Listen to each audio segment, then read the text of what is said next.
Guitar Players Planet.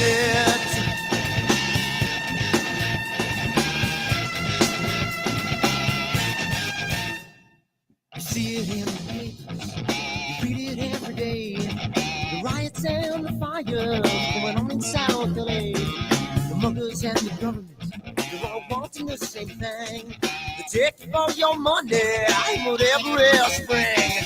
And I don't think I understand why we're making such a fuss.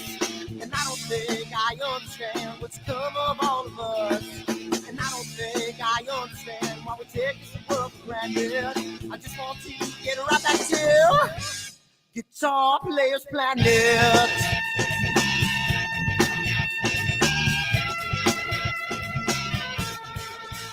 Take me.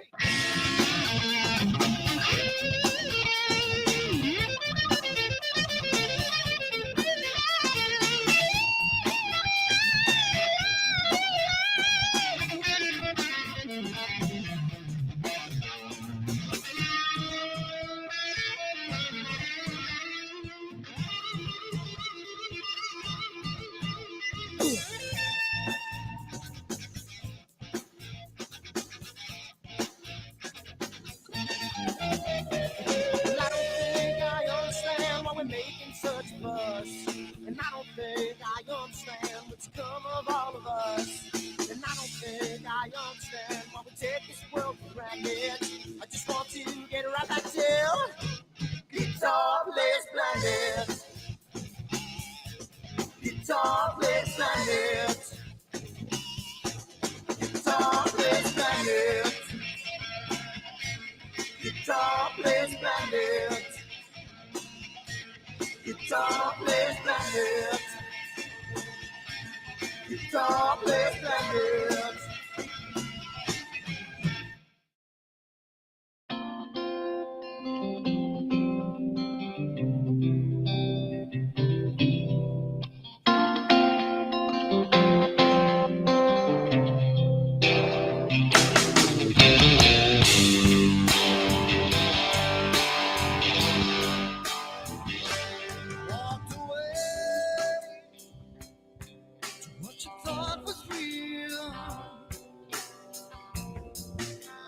Took everything that I had, yeah.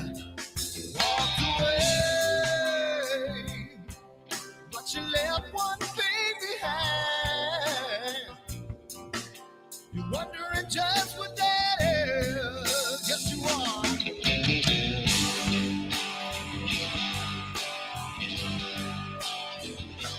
When the world stops spinning around, I'll be rocking.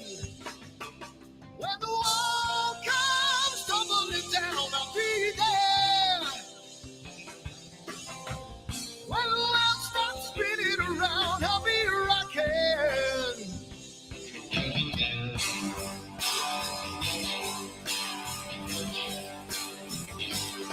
We're gonna make a little love down by the water. Maybe out the sun, maybe out the door when the music man calls. That's when I gotta play.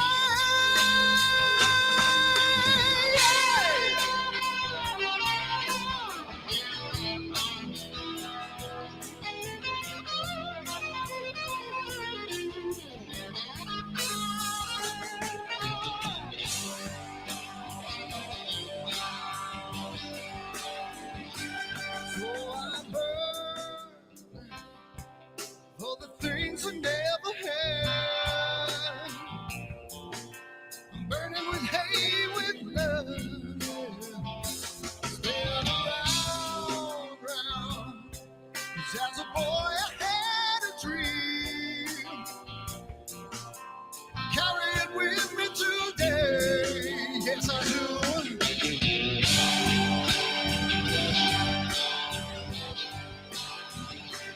When the world stops spinning around, I'll be rocking.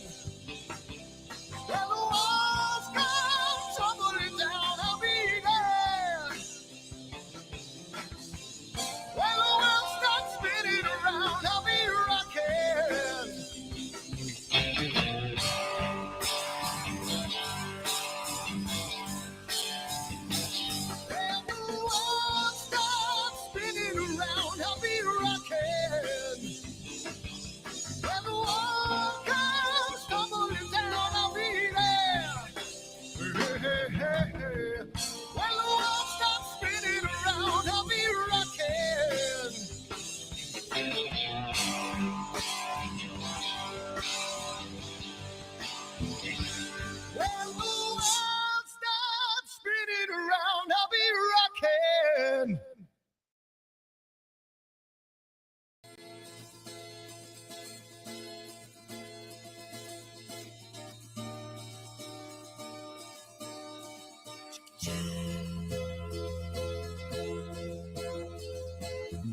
Sunny skies, the smell of palm tree air.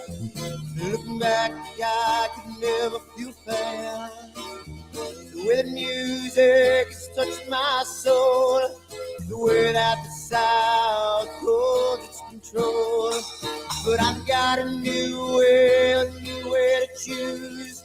I'm gonna start running back to the lands of the new. Oh, na na na na na na na.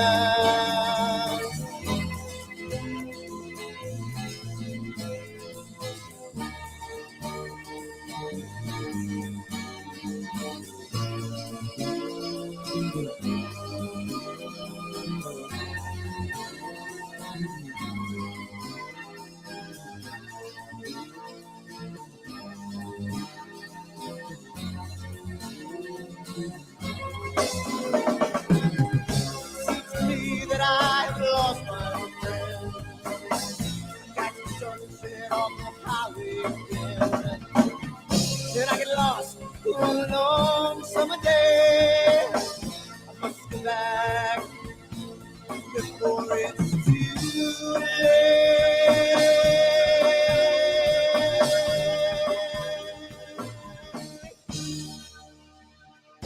You're afraid you're feeling alone. Time and space can never unfold. The holidays can ring in your fear. The ghostly embrace can only mean tears. And I've got a new way to choose. I'm gonna start running back for the lands of the blue. Oh, na na na na na.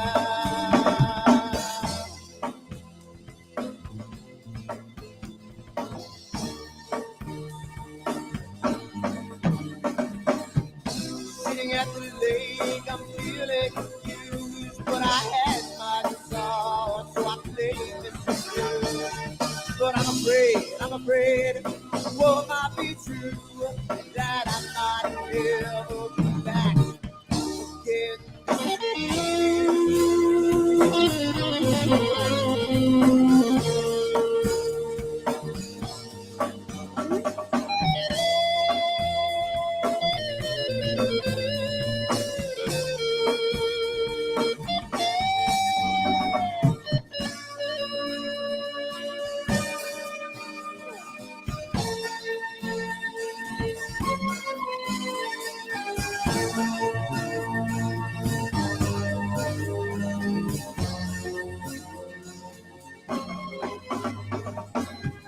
Seems to me that I've lost my friend.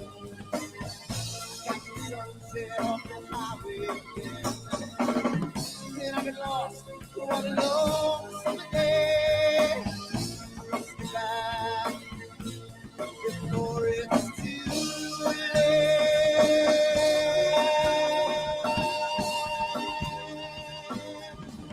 Before it's too late.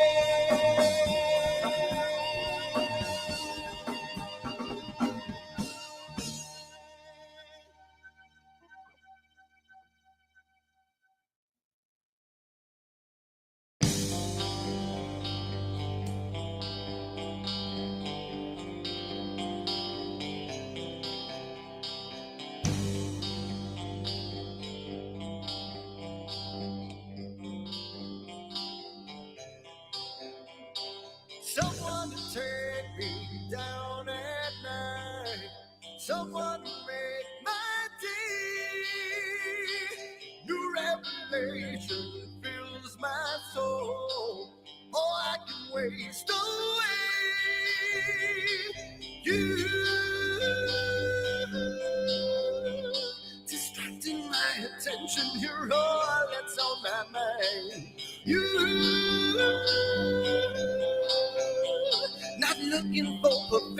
but you're too hard to find.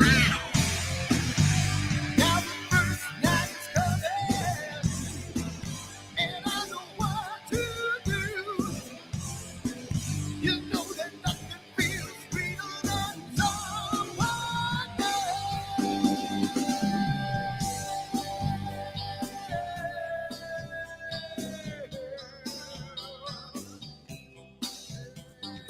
I need to taste your life again. I need a rendezvous. New revelation just feel my soul. Beginning and ends with you. Distracting my attention, you're all that's on my mind. You. Not looking for perfection, but you're too hard to find. Now the first night is coming, and I know what to do, yeah. You know that nothing feels real than someone else, yeah.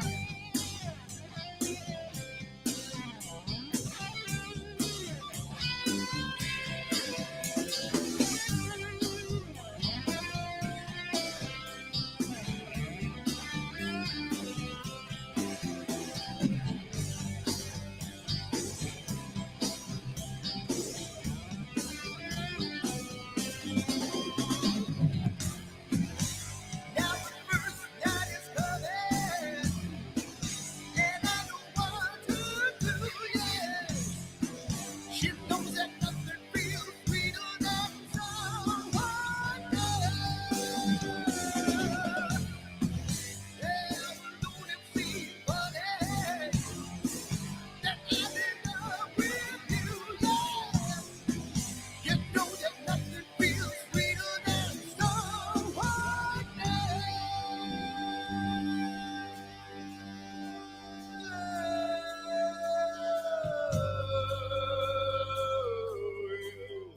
Yeah, yeah, yeah, you. Oh, you.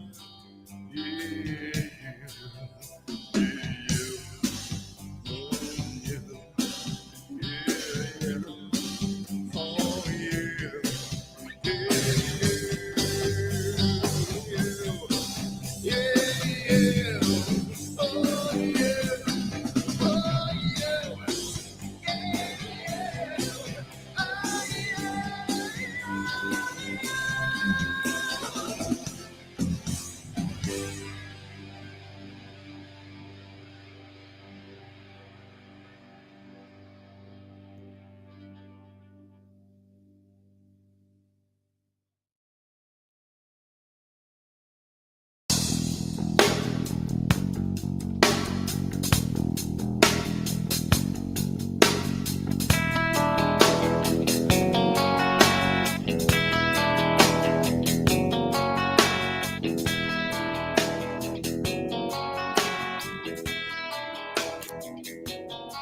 All right.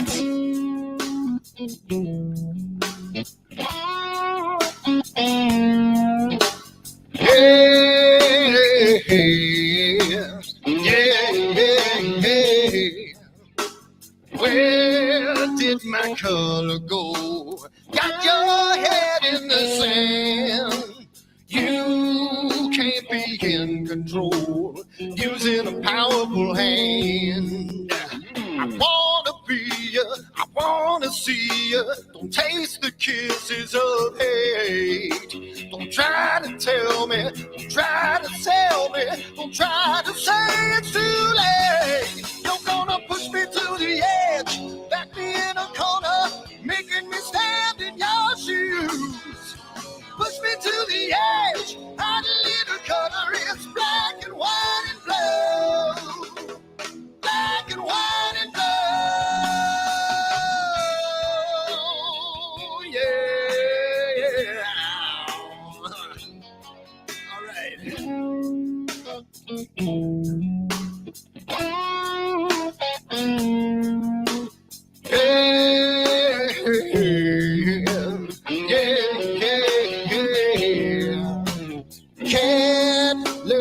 ring a bell. Rackets free from the maze. We can be taught to love. We've got to learn a new way. I wanna see, I wanna be, taste the kisses of hate. Don't try to tell me, don't try to sell me, don't try to say it's too late. You're gonna push me to the edge, back me in a corner, making me stand in your shadows. Push me to the edge, hiding in a color, it's black and white and blue. Black and white and blue. Yeah.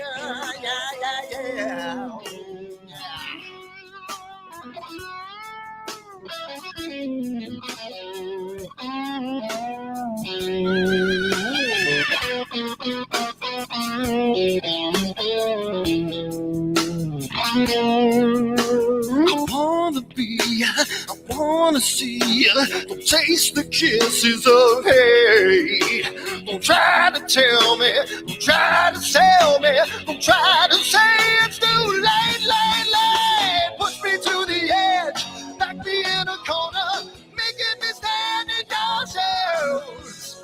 Push me to the edge, hiding in a color, it's black and white and blue.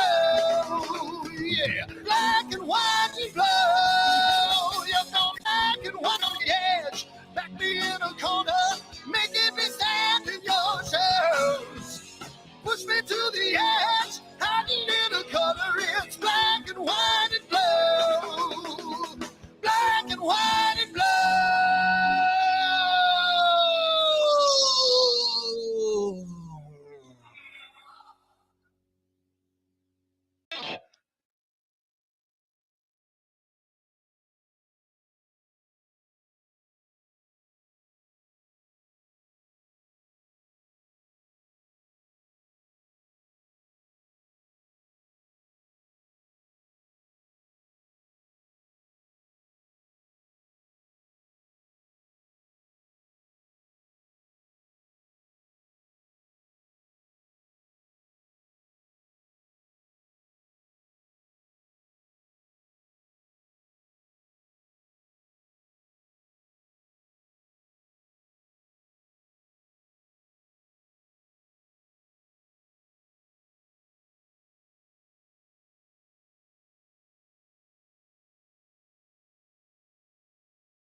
And Pete leaves.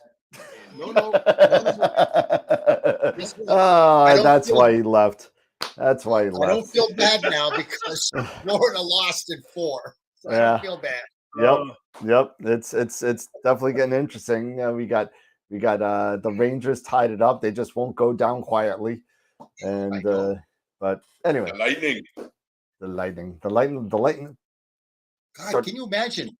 Florida only scores 3 goals in the whole 4 games that they played. That's unbelievable. You know what the funny thing is?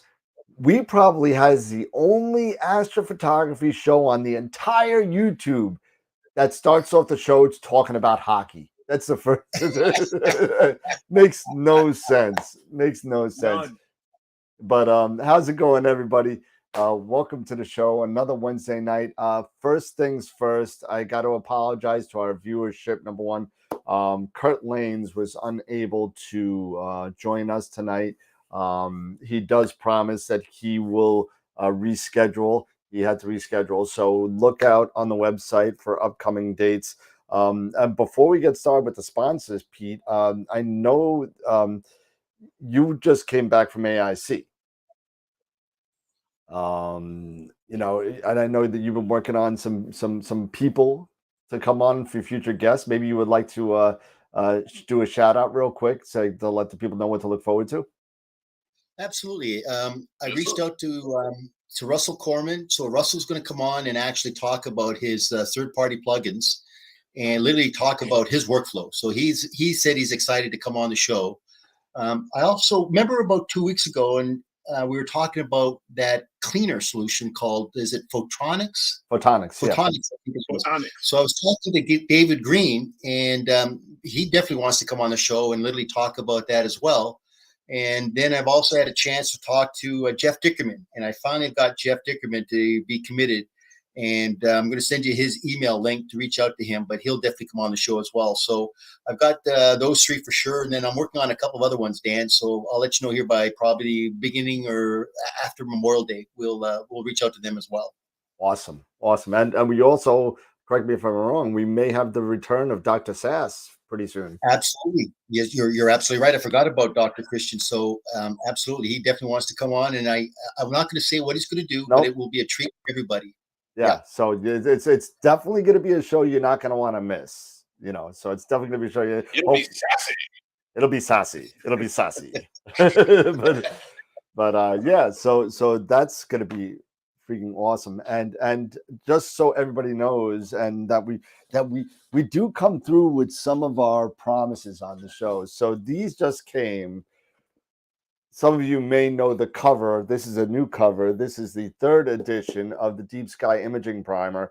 Charles sent these to me for giveaways. And I'm actually going to set the date, but I'm not going to put them out as soon as you might think, because I'm going to send them back to him. He offered to autograph them. So I'm going to send it to him to autograph, and then we'll have they're going to be 3 different giveaways. This isn't going away in a set.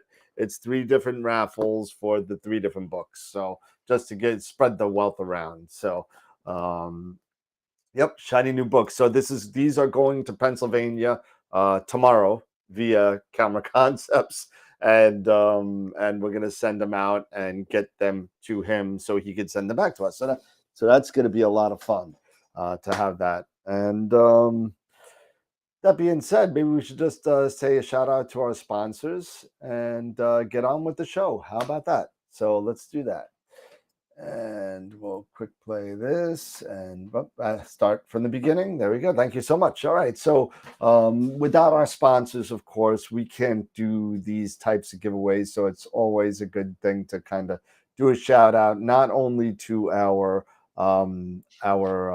corporate sponsors, but also our members that are part of the community that help the show go on too. So again, I gotta say I'm sorry to, and I'll turn this off for a second.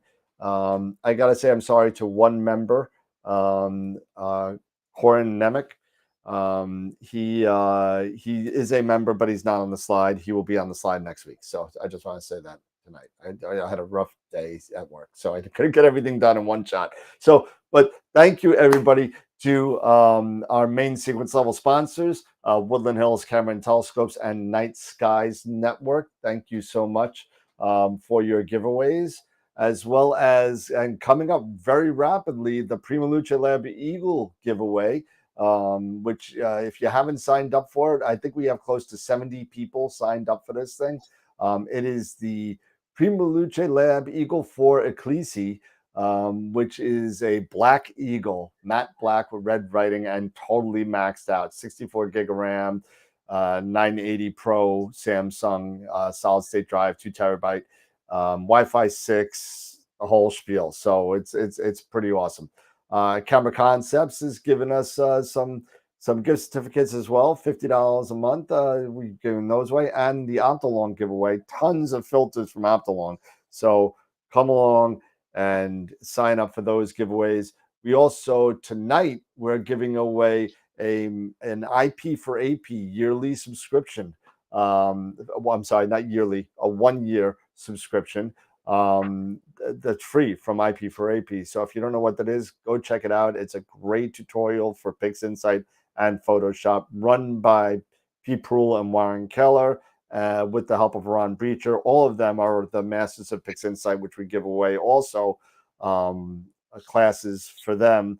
And unfortunately, yesterday I missed the last class because I got stuck golfing. But you know, but yeah, I know, so sad. I know. Yeah, it's so sad. So I didn't get home until about 8, and I was just too tired. As you could tell, I'm sunburned. So, and then also to our member sponsors, Black Hole members are members that actually donate more, $25 a month or more through our Patreon and our YouTube channel. You get perks and everything when you do this kind of stuff. It's not just like you're giving us money, you get some stuff. So go through the website, go to the Patreon site, check out the perks. Once you sign up at whatever level you're at, you get some stuff in the mail. So that being said, the Red Giant members as well. Those are the next level members. Thank you so much to everybody. Then we got all of the main sequence members. Thank you to everybody there as well. Great job. You guys help us out so much. So all our members help us out so much, and it makes us able to do the stuff that we can do. So thank you so much. And Protostar members as well, Kieran and Greg, thank you so much again as well. And that's old. We'll skip that. and again, check us out on our Discord channel. Discord channel just broke 60 members. It's getting up and up and up and up. So it's nice. Our Twitch membership is going. It's going. And everything is going well. Yeah, it's going. You know, it's more a video gamer thing. I started it because I got a couple of members wanted us on Twitch, so I went on Twitch. And our Facebook, Twitter, and Instagram. So go check us out on everything and sign up for the giveaways. Absolutely do that. Where's my 4 up? There we go. And you know, thank you. Get on those and vote. The voting works. It works. So I had to refresh it a little bit. What's that? There are some really good shots this week. There's really good shots every week. Every week we're getting some awesome shots. And it's getting harder. It's getting like the last week of American Idol, where you don't want to kick anybody out because they're all good. You know, so it's getting awesome with these pictures. So keep them coming. It's a really awesome thing to kind of see. And we got what I think we have 5 or 6 for this week. It's pretty cool. Yeah. Hey Dan. Yeah. Dan, can you show them? Is it possible to post the photos so we can see them? Yeah, I could put them on the web, and I can share my screen. Give me a second. Okay. Yeah, we got like 6 or 7. It's crazy. Yeah, 7. Is it 7? Yeah, so I'll quite good. I'll show the picture of the week winners right here. Here you go. So here's the picture of the week winners. And here are the 7 that are available right now. So we got Crescent Nebula, Wide Field area.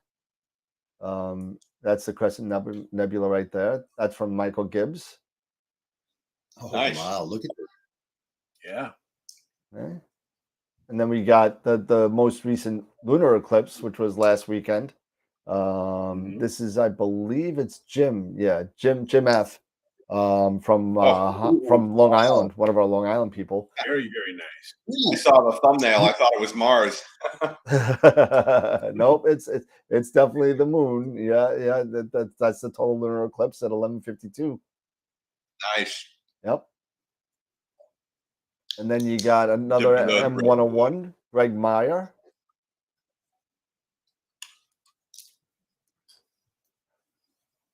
Oh yeah. Oh, nice. Hey, Craig, that's a nice one. Yep. Yeah. And then we got a H alpha, I believe. This is just an H alpha, 2 hours of H alpha rosette by Newman, Norm Hughes. I call him Newman. I don't know why. Just something that stuck.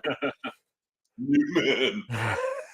Anytime I say Newman, I'm talking about Norman. I don't know why I did it. It just stuck. Hello, Jerry. Dan, Dan, you're not talking about Alfred E. Newman. No, I'm not. What? Me funny? No, sorry. But Not many people would get that pun, but okay. I need it. There you go. And then you got an M51 by Dave Schaefer. Mhm. This is total integration, about 14 hours in a Bortle 7. Yep. Very Of course, it's the nice. HARGB, so nice job with that. Yep. And then you got what's that? Oh, Chuck, is this? Oh, is that the That's oh man, I forgot his name. From not the Utah dumbbell, Desert. is it? Stocks? Dumbbell? Yeah, that's that's Craig Stocks. Craig Stocks. Yeah, Craig Stocks, I the said dumbbell. Chuck. Yeah, Craig. yeah, that's Craig Stocks. He was at the booth with us. As a matter of fact, Craig Mayer was out there too. So, Craig, you might want to just kind of share your thoughts on what the AIC was like. Yep. And there's the dumbbell nebula. And this is with a CDK, a 12.5 CDK. In the and 6200 full frame. Yep, and it's only 13 5-minute subs. Wow. Wow. So, yeah. Really? I mean, What this happens is. when I you mean, shoot when Bortle you're 2? at a remote observer, when you have these dark of skies, hey. Yep. That's all you need to do. And then you got M13 by Josh Kovac. This is a redo of one of his prior images, I believe. This is taken with the Zoomel 130 reflector, which is shocking the crap out of me because it's not a very expensive reflector. It's a Zoomel 130. It's a 5-inch. It's nice, and he's using a DSLR. And let me tell you, this thing looks pretty damn good. So Yeah. from a Bortle 7 Sky with an Is that EQM35 mount. Hey, Josh, is that a modified? Cluster. Is that a modified DSLR? I don't think so, but he could I answer that. don't I'm think sure it he's in is, the but I'm chat. kind of curious about it. Yeah. Yeah. And is there one more? Nope, that's it. That's the last one. Nice cluster. Yeah. Yep. Yeah, that's a really nice cluster. So yeah, I I'm love curious the to know, the Josh, big if that's orange scar. if that's a modified or bottom. unmodified Canon. Right there. Not modified. Awesome. Yeah. See, and that goes to show, sometimes with even your own, with some of your own cameras that you already have, what you can do, Yeah. You don't sometimes necessarily need, And this is to go with a dedicated Astro sometimes to get a really good images. no, and this is a project he's been working on with the focuser and some other stuff that he's been putting this stuff together. I mean, I've been following him on the Discord channel, and he's been for the past couple of months. And let me tell you, it's paying dividends. So I got to tell you, that's a nice, it's a nice pick.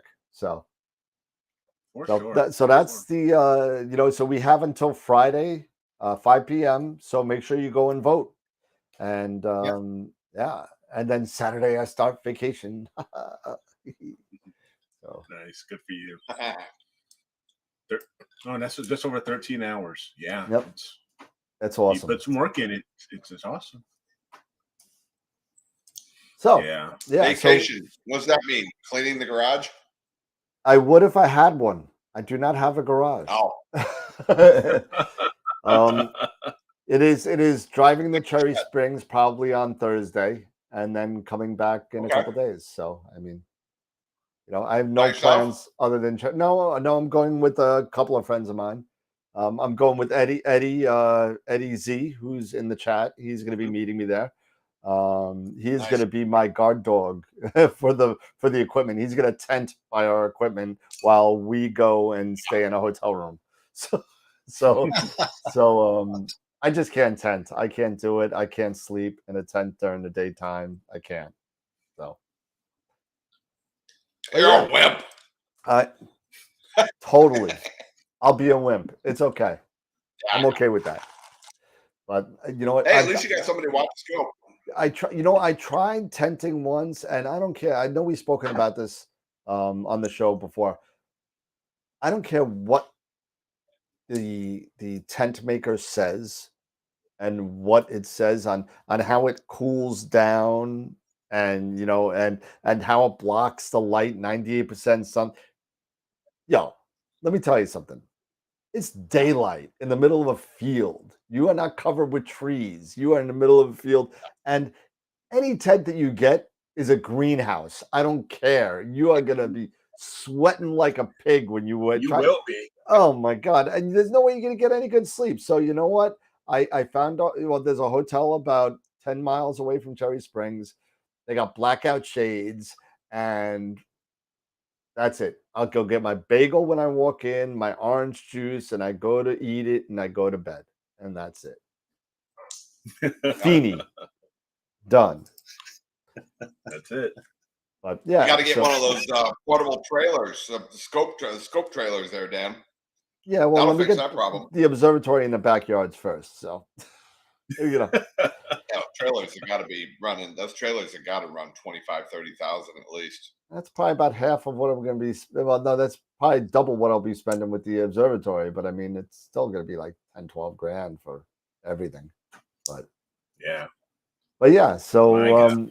you know what I kind of want to talk about a little bit, if we can. I know it's a little bit further in the calendar, but sooner or later, the end of July is going to be hitting us, and I want to know It's gonna come fast. what's that?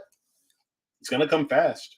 Yeah. So I mean, I guess Eric, this primarily goes to you because I don't think Scott's going to be able to make it. I don't think Pete's going to be able to make it. I won't be able to make it. But No. Eric, are you going to be able to make it on Cherry Springs at the end of July? Thanks. Robin's been encouraging me to say, she's telling me to go.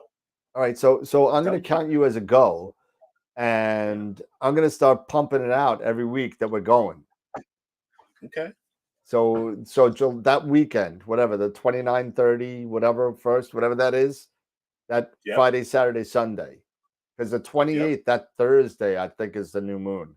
And then Friday's the day after. So that weekend. So man. Everybody, you heard it now at 9:21 p.m. It's set. The first official, unofficial, unsanctioned, unrelated to anything legally about AstroWorld's Star Party is going to be happening at Cherry Springs at the last weekend of July of this year, hopefully. And I'll take my sign. I'll get a Sharpie marker because, I'll cross out 21, and it'll write COVID on it, and then we'll do 22.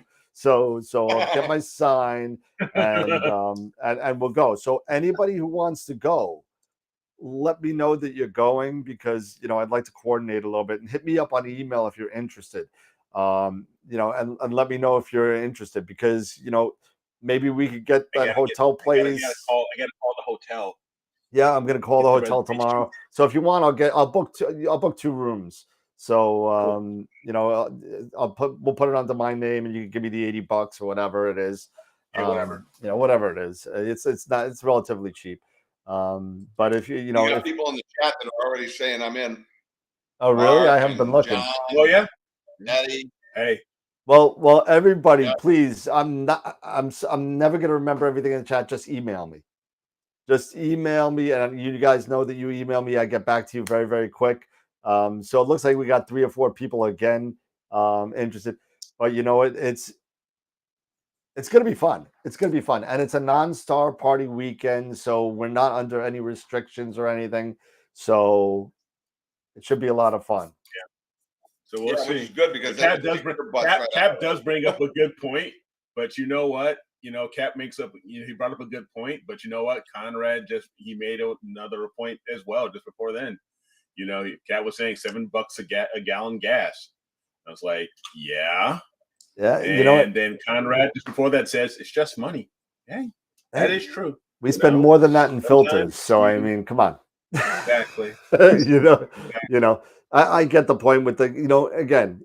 Who knows what 2 months is going to be? And the summer is usually where gas hits its high peak, and it may be an issue, but you know what? I haven't been there. I mean, I'm going at the end of next month for the Star Party. Oh no, wait, the end of next month. It's next week. I'm going at in a couple of days to Cherry Springs, and I'm going. You know, Yeah. as long as the weather, it gives me 2 full nights, I'm going. If it's one night, I'm staying because I'm not driving 12 hours for 8 hours of imaging. I'm not doing it. Yeah. So that's going to be the thing too. It's going to depend on the weather. You know? Yeah, So. I mean, if it's only one night, guys, I promise everybody, I'm not going to make everybody drive out there for one night. And if you're renting a hotel down there at the Millstream Inn, or there's a couple of bed and breakfasts out there, just if you're going to book anything, make sure you follow up on their cancellation policy. Don't get stuck paying for a hotel for 3 nights that you can't make. I know Millstream Inn gives you a 48-hour cancellation policy, so you could keep it up to 2 days before. So it gives us plenty of time to check the weather. So and that's where I'll be staying if I can get a hotel. So. Next Quattro. Black Hole members get a $50 gas card to go. Bob.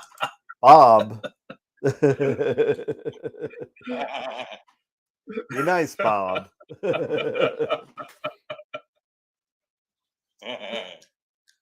So all right. So 4th, the last weekend in July. But now I'm 1,000 miles from there. What's that? I said it used to be 2 hours away from me, but now it's 1,000 miles. Yeah. Yep. Yeah. Ain't happening. Hey, it's okay. Listen, if you want to fly in, Hey man, if I can do it, Scott, you can do it. It ain't happening. All right, so Cherry Springs is set. What else is going on? What else? You know what? What is the airport? You could go the airport. I mean, it's 3 hours It's from in the Philly. middle of the Allegheny. There's no airport over there. There ain't no airport. As far as I know, there's no airport over there. It's either Philly or Pittsburgh, and then 3 hours from both. So it's basically right in the middle. So I don't know. If anybody on Long Island wants a carpool that's going, let me know. So, but Pittsburgh, Harrisburg. There you go. Eddie was saying Pittsburgh or Harrisburg. Thank you, Mr. Eddie, my buddy from Pittsburgh. But nice. Yeah, so now that we don't have any kind of guests booked, not yet right now, I think it's time, maybe starting next week, to bring back the photo critiques. Okay. I think it's time. Yep. So if anybody wants their photos critiqued starting, let's say Friday, we could do it Friday. Do it Friday. If anybody wants their photos critiqued or anything, feel free to either send us either the fit file, or a fit file will be nice. Or if you want to send us raw files, take a look at it. Anything that can be read in PixInsight, feel free, and we will start doing that Friday night again. We'll do that because there's a lot of people that wanted that. They were talking all about the Discord channel, saying, "Oh, I missed that. I learned a lot from it." So, we will start doing that again now that it's a lull right now. So, how about that? Sound good? Okay. Yep. That was easy. Yep. And, not for nothing, but if any of you guys come down to Florida, come and visit. I found a Bortle 2 dark sky site right next to the Gulf, about an hour from me. Nice. About an hour from you. Yep. North. Scott is now on the most hated list. So we now hate Scott. We hate Scott again. Scott comes back. He's been gone for 2 weeks, and now he's back on the hated list. It's a gift. I tell you, it's a gift. There you go. Some people got it, right? That's right. Bring the hate, baby. Bring it. Hey, that's awesome. If you're an hour away from Bortle 2, Scott, if we could only get you to drag that telescope out to your front of your house, we'd be Yeah. I mean, life has been absolutely insane You know, Oh, yeah. as I was saying off screen, I just picked up another brokerage. So, you know, it's just been crazy acclimating and getting stuff done. I promise I will get it going and get it out there. It's just been absolutely out of my mind with work. Hey, life gets in the way sometimes. Trust me, I know. If it's not that, it's the clouds. So, you know. Yeah. And I'm just sick. So, Pete, again, you went over to AIC. Why don't you want to talk a little bit about AIC and what you saw there, and anything that kind of knocked you off your rocker and what you actually did and all that? Well, I tell you, what's really interesting is that, well, first of all, Jeff Dickerman, who actually owns Optech, he flew into Sacramento. So I picked him up and we both drove down to AIC. So literally, we went in once we arrived at the San Jose Convention Center, and we literally set up the booth for Woodland Hills Camera and Telescope. But adjacent to us was Diffraction Limited, Skywatcher was there. Ashley, Precise Parts, Ashley wasn't there, but his daughter was there, which was kind of interesting. And right across from them was New Mexico Skies. There was ASA was there. Chroma Filters was there. I mean, literally, it was a who's who within the imaging world was there. So, from what I understand, the total attendees was only 40 people short of what it was in 2019. So that's a good sign that it kind of rebounded. I think people were thinking that there would be probably at least maybe a 30 or 40% drop off in attendees, but only 40 people didn't show up from what it was in 2019. The one thing that I didn't like is in 2019, they actually had a hard copy of images and speakers and a little bio on the individual speakers. They didn't have hard copies this year. So literally everything was kind of online. So you would literally have to go out and go online and see what was actually being discussed, who was coming in. Just give you an idea about who was actually talking. Bob Denny got the Hubble Award. Yeah, he got an Once award. again, Yeah. he did. He was getting recognized for all his work that he has done in for ASCOM. I mean, seriously, people don't know Bob Denny, but if it wasn't for Bob Denny, we wouldn't be having ASCOM today, let alone when he was on here as a guest. What the wave of great guy would be. Yeah, he was on the show. Yep. Yep. Super, Great guy. super guy. But everybody really literally kind of gave him an ovation for the effort because he does an image. He literally just does it just because he loves the hobby. But the one thing I did notice was kind of interesting, and I know we were talking about this before the show.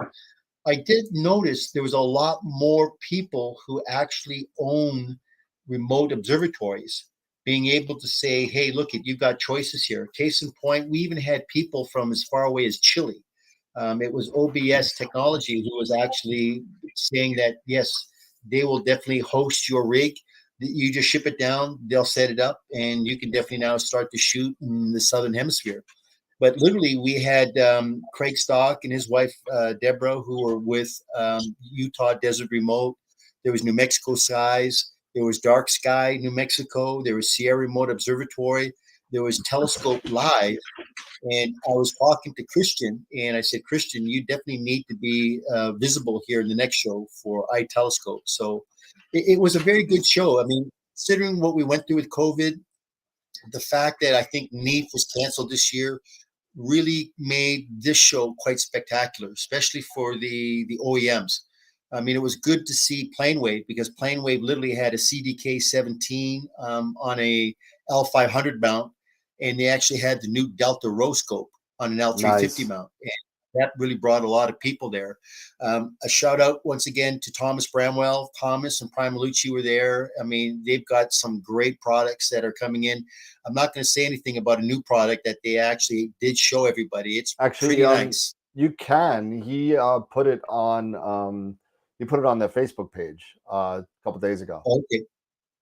Yeah. So it's public knowledge. I'm impressed with what it is. And Heinrich even flew out from Holland to actually have a booth there with the Star 8. And he literally did a talk about a new type of processing that he's got in the cloud. But overall, I mean, it was a good show. I mean, it was a great show. I mean, downtown San Jose at night, Friday, Saturday night. They kind of cleaned it up. I mean, you could go literally anywhere now and not really, see a bunch of, riffraff and the homeless. But overall, everybody really enjoyed the show. I mean, it was a very good to get reconnected again after a couple of years. So I would say that if they do it again, which I think they will do it again, I don't know if they're going to have the same personnel kind of managing it and organizing it. They may just say, you know what, we got to get a new group in here. But definitely, it's going to be worth something here in 2024. Especially, what will be really of interest is that celestial event being the total eclipse of 2024. So that will definitely really make it worthwhile to come on out for the ASI show in 2024. It'll be a lot of fun. I can't wait. I definitely want to make it in 2 years for the next one. I definitely want to check it out because I've never been there. I got to make it. Somehow I got to get my butt on a plane and take a lot of drugs and alcohol and get on the plane because I don't like flying. So one of the things that was really interesting was that we had Teledyne cameras out, and Teledyne cameras make, say, pixel size from like 9 micron up to 15 micron. And I mean, though that particular micron size is the perfect image scale for these plane wave scopes, but there was a lot of interest with Mick being the technical sales director for Teledyne. There's a lot of people coming by and really talking, and it was really interesting. I did reach out to Vito at PureTech, and I think PureTech is on right now, right? Yep. I think Vito's on there. And so I was telling Vito, we got to get him out there because I think that with what he has in terms of the observatory trailer, as well as the roll-off roofs, I think, Vito, you really need to have a presence there. So as I said, if you've never been there, and Craig Mayer, you've been there, you can definitely add to this as well. It's a great show. I mean, for what we do in this hobby, you won't be disappointed, and it's worth the investment to come on out. At least you can say you've done it once. Yeah, absolutely. And yeah. So yeah, that's one of the things you and I and Pete were talking about with my house, trying to get a telestation maybe eventually. Once don't jump on me yet, Vito, because I haven't taken the fence down yet. But but I gotta take the fence down first. But I'm looking at a nice telestation so I could take it when I move out of this forbidden place of no astrophotography RGB ever, because it's like I have a flashlight in my telescope. But yeah, I think I may have actually spoken with Vito or one of his colleagues there at PureTech maybe once or twice over the past couple of years, because I have been interested in the telestation. Yeah, and they're right here in Bartlett, and I'm in Belvedere. Yep. So it's not that, about an hour drive, if that. So definitely. You just said we have discounts available. So hey, Vito, we got to get you on as a guest. Now that you're going to watch the show, you see how informal it is. He's been on before. He's been in the chat before. I've seen him. I know, no, but what it is, I want him on the show as a guest. So, Vito, now that you're on the show here, there's no backing out. We're going to get you on as a guest. There you go. I'd love to, Vito. I'd love to stop by and take a look at everything. So that's awesome. Maybe you could do a live walkthrough and record it. We can play it on the show. I would love it. Hey, if Vito's okay with it, I'd love to. Vito, that would be a good idea. I mean, to show that setup that you got right now with your Lunt and the Officina refractor you've got would be a nice setup. People can see exactly what you got with the PureTech 2 and 3 spheres. So definitely think about that. Let's do it. Yeah, absolutely.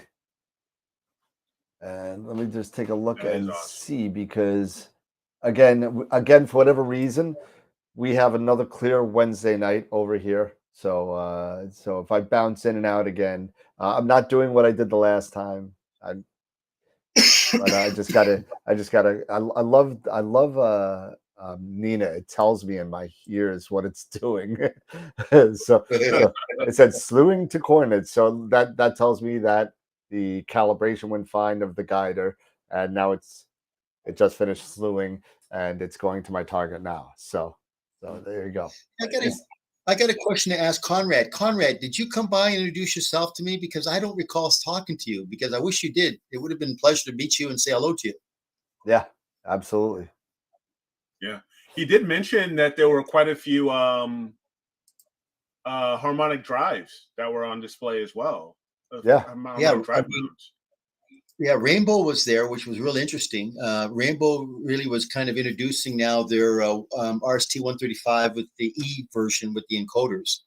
The E is basically just the encoders in the RA, no encoders on the deck. But it was interesting seeing them. It's as I said, I wish that Tolga is their USA distributor or their master USA distributor. But as I said, Tolga spent a lot of time basically being their English interpreter because, as I said, the guys were trying their best to be able to communicate, but it was just definitely that dialogue and the dialect interchange between English and Korean and having Tolga there, it was kind of fun to be able to just make sure that he was their go-between. Mm-hmm.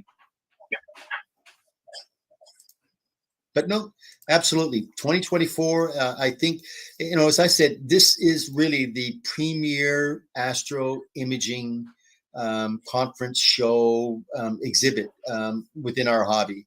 As I said, it's unfortunate that it is out in San Jose. So the people in the Midwest, the East Coast, yes, you do have to fly in. But believe me, it's truly worth it. If you've never been and you're really into this hobby, it's incredible to just kind of meet people who you've corresponded with online through emails or whatever, meet them in person. A lot of correspondence afterwards and just a lot of socially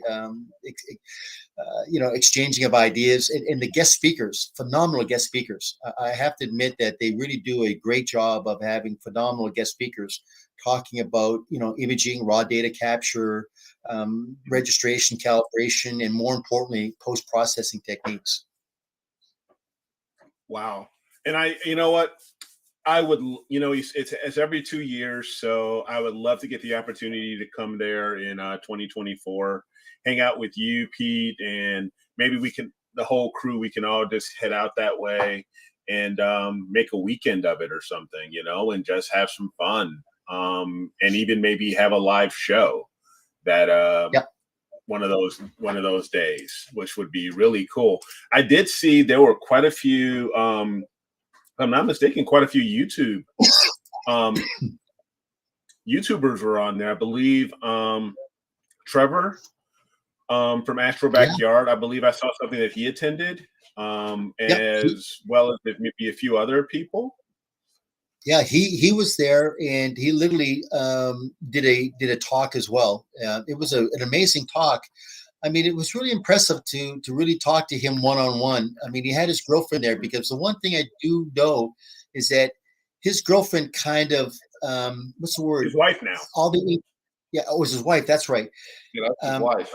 She had mentioned that you know how people have a tendency to flame and just kind of throw out really bad comments.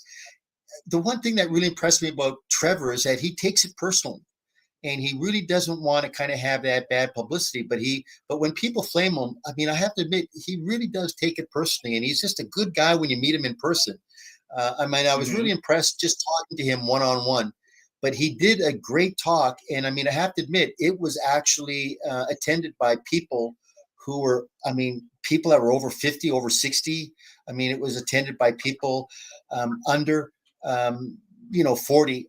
I would have to say the demographics, I didn't really see a lot of people that were pretty much maybe under 30 years old. But then again, I'm not really good at, judging age. I kind of have to look at the color of their hair and the lines on their eyes. Right. But as I said, I think the demographics that were there in terms of the attendees had to be between, like, say, maybe 28, 25 to maybe 70. It really was a good spread of demographics. Good. Let me ask you this: what would you say would be probably, in your opinion, maybe the top 2 speakers, or maybe top 3 speakers, if you had an opportunity to listen to what some of these speakers what they presented? Do you have an opinion on who you enjoyed, more, or thought had a really good presentation? Well, if I had to say something, I'd be brutally honest with you. I mean, Bob Denny, as I said, maybe the younger people don't really know about what ASCOM is. Everybody thinks you just go to this link and bingo, you download it. But the effort that Bob Denny put into ASCOM to make this thing work for the benefit of all of us. He is such an absolute gentleman. I mean, I have the utmost respect, and I enjoy talking to Bob. And thank God he was one of our guests, because, as I said, a lot of people don't understand the effort, the time involved that we do for coding. I mean, literally, he's not an astrophotographer. He literally basically did the backbone of work in ASCOM. And so when he was a guest on the show and he was talking about what he's doing now on basically the next development, which is just the next step from ASCON is Alpaca. Yep. Absolutely.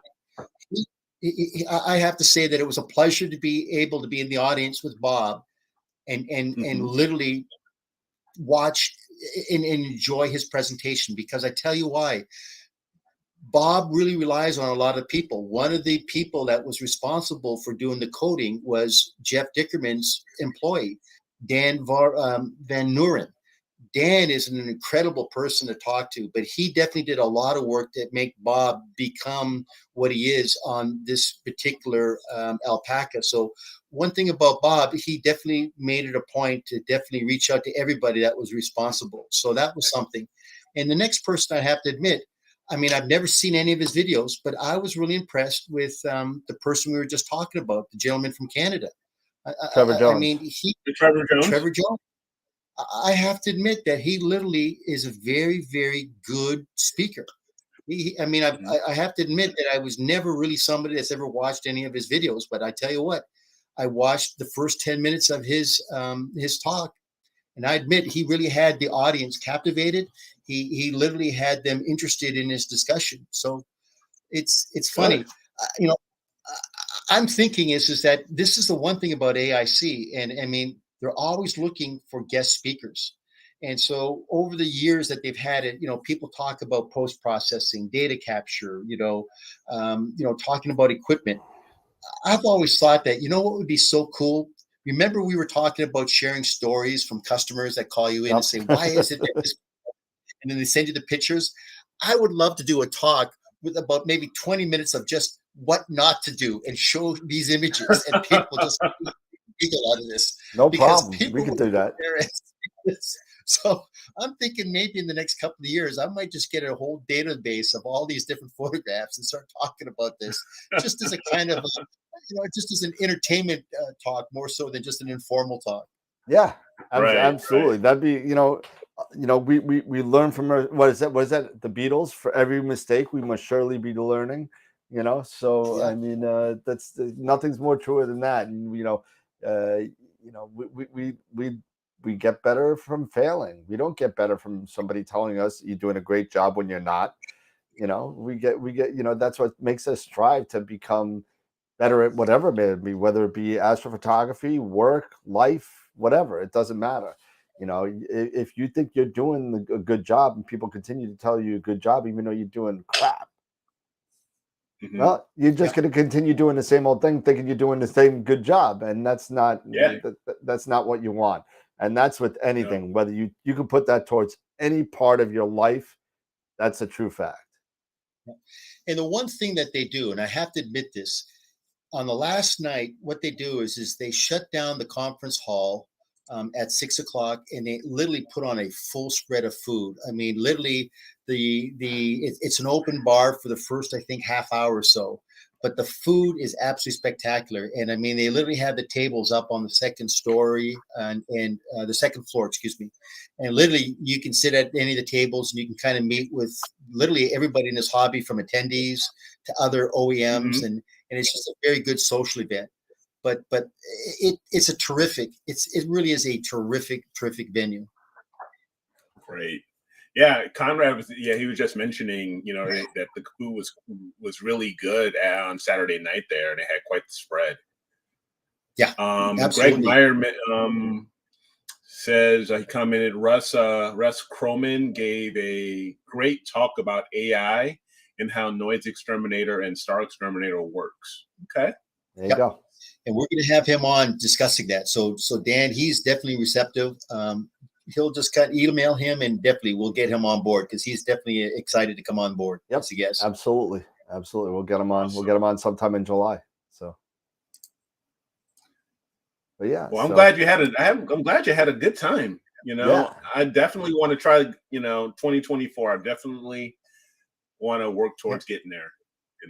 Yeah, we should make Well, it a point. I think we all should try it. You know what? You know what? If we can get the four, well, I know Pete's going to be there. Pete's going to have other commitments to go there, but how much is a booth? God, you know what? I'd have to check into that because Find out how much a Woodland booth Hills. is. Maybe Yeah. we could get a booth. We could pool the money up. We could get a booth, and we could just go to ARCA and have an ask. Even if it's just a table, just a table. Yeah, you know- even if it's just a table and we do a live, maybe a live show right there. Yeah. We bring, See, what's funny- our laptops and cameras and, and That's it. What's funny is that I remember Craig and I were going to go ahead and see if we could kind of maybe have you, Dan, send him the link, and we were going to kind of just walk around. I know, but you have the link. You do. I know we had the link. The problem was is that when you guys started was literally when it was like, okay, the conference hall is going to shut down, and then everybody's just kind of I got know. dinner. Yeah, that's what I figured. It was we could have done it live, so. Oh well, yeah, we'll get it, but it's a great show. I mean, for anybody that's in this hobby that truly wants to network, really want to learn, listen to guest speakers, it's worth the investment. And as I always say, you buy once, cry once. This is a show that's worth the money spent to come out to, because you believe me, you'll walk away with more information. And the door prizes, oh my God. I'm not going to say what they do is a Sunday night when the conference shuts down. You should see what the door prizes are. If I'm not mistaken, I think the top door prize this time was a Takahashi. I may be mistaken, but I think it was a 106 EVX4. Wow. It was donated by Land, Sea, and Sky. I know a couple of years ago, Planewave donated an L350. The gentleman that won it lived over at UAE. And he had to decline because he didn't want to spend the money to ship it over there. Yeah. Ship it over. That's great. Oh, that's such a shame. Yeah. That's a shame. But yeah, but still, that's something though. Yeah, that we got a bunch of star parties coming out. So we're gonna have actually we got 5 days before the next newsletter comes out. So if anybody wants to send any beginner, intermediate, or advanced targets, send it to me with a little caption on what it is and all that, so I could get that into the newsletter. And I'll throw that out to the membership as well, and I'll give you a byline on it. I'll say whatever. Say, hey, listen, this might be a good intermediate target. Here's a paragraph about it, and throw it in the newsletter. So. Hey, just in response to Greg, definitely use Maxim DL. I mean, it still has that kind of a graphical interface like Windows XP, but it's a very, very powerful program. Yeah, it is. So definitely don't think that you're not going to use it. You'll be amazed because it's an all-encompassed data capture, aligning, stacking, registration, and you can definitely do post-processing in it as well. So believe me, it's a great program, and it's definitely, once again, something that's offered by Diffraction Limited. That's going to be awesome. Yeah, I actually owned. I pulled the plug on the Maxim DL Pro 4 when it came out, many years ago, and it was awesome. It's great. It's again, there is a learning curve as with any piece of software.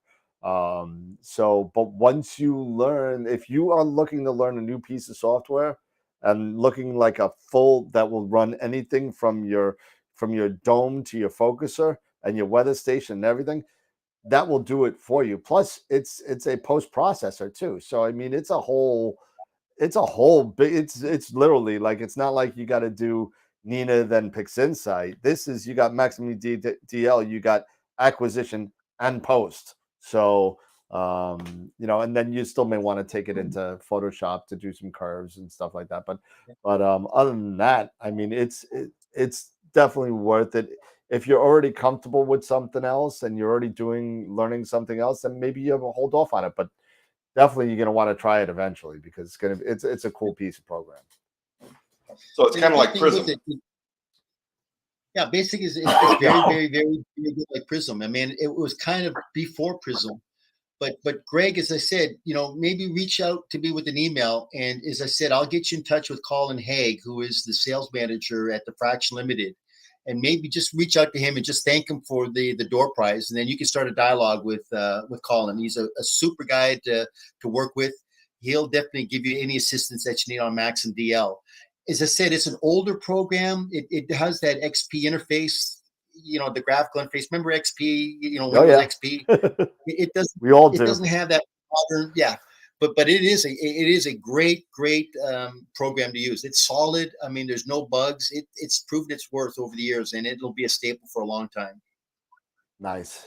Yeah, who said Al was on the Masters of Pix Insight workshop last night. I unfortunately, as I said at the beginning of the show, I unfortunately missed it. I actually wanted to go to it because I wanted to know a little bit more about one-shot color processing, which I don't do. So I wanted to know a little bit more, and I wanted to do it. I will go watch it now that it's out, or it will be out in a day or so. But yeah, so what I'm hearing from Ron and Pete and Warren, a lot of people are going to this noise exterminator as opposed to MMT or MLT or TGV denoise or anything like that. There's been such good results with Roger Corman's plugins that it's making other things not less efficient. And if you're good at one of the actions, you may continue to use it and may not want to learn another action. But it's very automated and very easy to use, and it takes very slight adjustments based on your image train. But it seems to be getting really, really good results. So nice. It's gonna be interesting. Yeah. Yeah. Eddie, no, I still haven't gotten the weather station. I'm still trying to decide on what's going to work out. Get the Atlas, man. Trust me. Get the Atlas. Get the Atlas. Get the Atlas with the lightning strike detector and all the other add-ons all together. I think with everything with the big screen, I think it was like $300. You just get it. You put it on your roof. You could link it to Weather Underground, where you can monitor it anywhere in the world. So it's pretty good. I love it. I love my Atlas. My Atlas is great. Yeah, because I was looking at that, and I was looking at what was that other one? The Tempest. Yeah. Yep. That's good. They're good too. I could just talk about what I own. I don't know anything about. Right? Yeah. So I hear you. So yeah, I mean, there's so many things that I would love to get. I just have to prioritize. It's do I get I want to get the observatory, and it's not going to be some it may not be the telestation, or it may not be the next dome or something like that. I might end up getting, like we talked about before, I might end up just getting a shed. So you never know. Just something I can. Eric, seriously, just call Vito and make a run out there and go see him. You're not that far from him, but just make it a point. No, I'm not. I'm actually going to, though. I'm definitely going to go to Bartlett, because Bartlett's not that far. Now, I have a question to ask Scott. Scott, when are we going to see any photos from that beast? I mean, now we're talking about being in June. I mean, right now, man. I've just been crazy with work. Life has taken over, and I've got. I just picked up another broker, as I said today, and I've just been crazy with work. Literally, I get up very early in the morning, and I mean, you guys can see me yawning. I'm fighting sleep now. In all fairness, Scott, we saw you yawning before you moved to Florida, so. I mean, really, I want to see some images from that beast. I really do. I just want to see one image. That's all I'm asking, because I mean, I love what I saw and what I was putting together on that puppy. There have been a couple of times when I actually had I had plans to go ahead and get it out, and we had rain move in, and it just killed the attempt. But we'll get it out there. No kidding. We will. I'll get it up and running and get it out there. So what are you saying when I hear that? Is that short term, long term, midterm? I mean, is that 2 months, 5 months? when he 6 goes on months? vacation. Yeah, it's going to be. It's I can't pin down exactly when I'm going to be able Stop to get putting the to it. pressure on the guy, man. He's got work too, man. We all got lives. You know, you got to stop putting pressure on the guy. I know. I'm busting chops. Busting That's his all. chops, man. Yeah. He's had a rough 4 months, man. I got to give the guy credit because, you know, I wouldn't even be Yeah, going for that standing. move and everything. Yeah, I wouldn't even. I'd be Hey, asleep. Scott, you can say up yours anytime. Believe me. No offense. Nah, takes a whole hell of a lot more than that to offend me. Now, go, chat. Well, you know what I'm going to do? I'm going to do shameless plug net time right now because we have 42 people watching right now, which is unbelievable. That without having a guest, I think that's probably a record. So I'm going to do shameless plug. Just to share some of the results of AstroWorld with the membership, we had a record fundraising month last month. Yeah.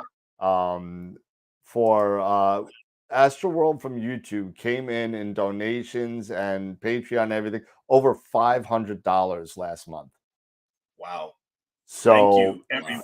$400 from our YouTube members, over $150 from our Patreon members. So thank you to everybody. I mean, this helps get this stuff that we're doing for it. We're trying to make this growth bumps go away by getting people the equipment or the books or the knowledge or whatever it is that you need to make yourself better. And we're not perfect. We don't know everything. And we say it all the time. We don't. We have no idea. We have Pete who excels in the high-end mounts and rigs. We got Eric who excels in the ZWO stuff. We got me. I'm the Prima Luce guy. I'm the guy with the Skywatcher and that wants to try everything. Scott, well, we're just waiting for him to bring out his telescope. No, Scott excels in optics and so he's got the monster. Oh my God! And then we got then we got on the payroll. There's no payroll, but we got on the payroll. Simon Lewis over in New Zealand, who's a beta tester for ZWO. We got, even though he's not on the show. What's that? Tegan. I'm getting there.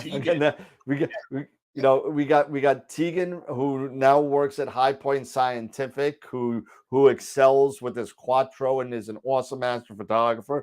We got Tyler Bowman, who works over at Explore Scientific and helps out a lot in the background, usually to keep me grounded and sane, just yelling at me every now and then. But then we got missing Jason. Jason, I mean, was one of the guys that actually helped us put all this stuff together and trained me and helped me and try to get this TV station going, so he helped me out. Awesome. I got to give him a crap ton of credit. Jesse, who just joined the show, who is a beginning astrophotographer, but you know what? She's doing well. She's doing very well, and she's on the show on Friday night. So I don't think I missed anybody. I think I got everybody and all that. So did I miss anybody? Yeah. And it's also really important. The role that everybody plays is important. Jesse's role is also very important. Just because she's new doesn't mean that she doesn't have a vital role. She actually provides a lot of inspiration to people that are new to say, hey, look, I'm new, I'm doing this, and I'm a part of this group. Yeah. I was do it. If it sounded like that I was downplaying her role, that's okay. I thought I might have misinterpreted what I was saying. No. I was just validating. Oh, okay. Her and you're exactly right, Scott, because you know what? In all fairness, we're all beginners. I mean, we are all beginners. And thank you, John G, for donating $10. Thank you so much. Just saw that come across the screen. Thank you so much. feel free to hit that button, that $sign on the bottom. You can donate $1, $3, $5, but that goes to all of the perks, the shirts, whatever. And go click on the link at our Patreon. Go to Patreon. Go to stop it, Scott. Money, send money. I want my $2, but but go to the Patreon account, go to the Discord channel where there is a bunch of information and people on there to help out. If you ever have questions or need, I mean, I've helped people personally just on the side, just sitting down with them and doing a Zoom just to look at some raw data and kind of hang out, whatever. And I love doing that. And if sometimes I'm not able to, I'll be dead honest with you, I am not the answer guy. I could answer some questions, but there are some problems that I may tell you, hey, listen, I'm not really good with ZWO. Here's Eric's info, go talk to him. Or you know what, I don't have a plane wave. You know what, talk to Peter, because he is the plane wave king. Talk to Scott about his 14-inch scope and the MOAG and all that kind of stuff, and the RST 300, the harmonic drive. That's where Scott knows. That's where his little corner of the world is. So we will get the answers. Yeah, somehow, some way, we will get the answers. And mostly, to be honest, thank you, Conrad. Appreciate the $5 donation. Thank you so much. But we could get the answers. So instead of scouring the internet for possible wrong information somewhere, we will tell you if we don't have the answer. We're not going to make something up. Ernie just has a question for you. Dan, how did you get Nina to talk to you? I'm not telling you. There's a setting in there somewhere. It's under settings general, I think. It says voice instructions or something like that. It was kind of cool. Yeah, so it says slew complete and calibration complete or slewing to targets. It's very, very minimal on what it could do right now. It's still in the beta, so it's definitely it's kind of cool. You can change the accent too. But Dan, just to kind of pick up on what you were talking about, and I mean, truly, this is a testament to you and to Eric, because I mean, you basically started this, and then you were kind of working with a couple of people. Then Eric came on board, and as I said, it's kind of going through this growth phase. But the interesting thing that really, and Scott, this is a testament to you, because if it wasn't for you when we put your system together, I would have known about this. But you had reached out to me to be able to say, hey, Pete, you might be interested in this. And then when I finally came on, I tell you what, I love coming on here on Wednesdays and Friday nights. It's a great forum, and I love the informal format of it. But there's enough information that really is out there that we give. And literally, we've been where a lot of these new people are getting into. We've been there, and we know exactly what they're getting into. So we can give them our advice to say, look, you don't want to try this because you could go down a rabbit hole. You might want to try this. And as you said, you've given kudos out to everybody, because we all have a good strength in something. Case in point, I don't know a damn thing about ZWO outside of the cameras. And Eric, that's your forte. I call Dan, I go, Dan, I need to get some information on ZWO, because as I said, I don't deal with those kind of cameras. I'm usually dealing on the higher end cameras. So when I get those questions, I got to reach out to you guys. And so it's a blessing to have you guys here as part of the team. And I really want to thank you guys for allowing me to be part of this group, because I really enjoy being part of this. And as I said, it's a testament to you, Dan, as being the hub, and the spokes kind of come to us as a collective group. Absolutely. Yeah. You know what? You see what I want to know? ZWO has got a $4,000 wide full frame camera. Most people would be out of the range for most people. What I want to know is, what is Pete referring to as high-end cameras? Oh, he's talking about $12,000 cameras. That's what he's talking about. Yeah. I mean, unfortunately, when we're talking about image scale, right, I'm definitely talking about when we start looking at like the Takahashi TOA 130s, 152s, I mean, Tech 140s to God knows 200s and the plane waves. we've got to be looking at, micron pixel size of like 9, 12, 11, 13. Case in point, I'm working on a project for a 1 meter scope. It's interesting. There's a gentleman called Larry Beatty, really a super guy. He's retired business owner. He purchased a plane wave 1 meter scope that is going to be used for him and his friends. And he and I had a relationship that was developed about 3 or 4 years ago. And he reached out to me here a couple of months ago and he said, Pete, I understand you're at Woodland Hills. I'm going to have you work with me on getting the camera. So I said, why don't you do this? Just get a CCD 16803, CCD technology, but just try it. If you like the pixel size, then we know that that's the image scale that we got to go with, and we can definitely look at something in the CMOS technology. But as we were talking about CMOS versus CCD technology, it's 6 of one and half a dozen the other. All CMOS technology is basically rolling shutters, right? Mm-hmm. CCD, you have a mechanical shutter. Yep. So once again, now with a mechanical shutter, you can take dark frames with the mechanical shutter. Can't do that with a rolling shutter. So these are the little things that, it's sad to see CCD kind of in the rearview mirror, but it's just the way it is. CMOS is going to really it's already going to be mainstream, and it's going to be the technology of choice. Yeah, and let me tell you something. I got a tweet. Well, I'm sure everybody else got the tweet. It was just sent to me from QHY, and I don't have any of the price points on it, but QHY is coming out with a 12 micron APS-C camera. Really? Yes. I'm sorry, what? A 12 micron APS-C camera. Yeah. Not sure about the money. I don't know. I haven't seen the price points on it, so don't ask. But I even went on their website. They don't even post it up there yet. But there is a QHY large pixel size CMOS camera coming out very soon. Yeah, somewhere around there, I would think 4,500, something like that. But let me tell you something.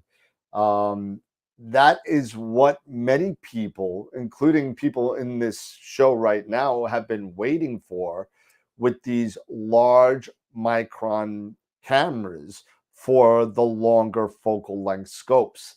And I'm telling you, even though I believe ZWO has a 9 micron, but it's uncooled. It's uncooled. Yeah. So it's a really good planetary camera. Fine. But for deep sky photos and long-term astrophotography where you want that cooled, there has been a void with those larger micron cooled cameras in the CMOS in that size chip.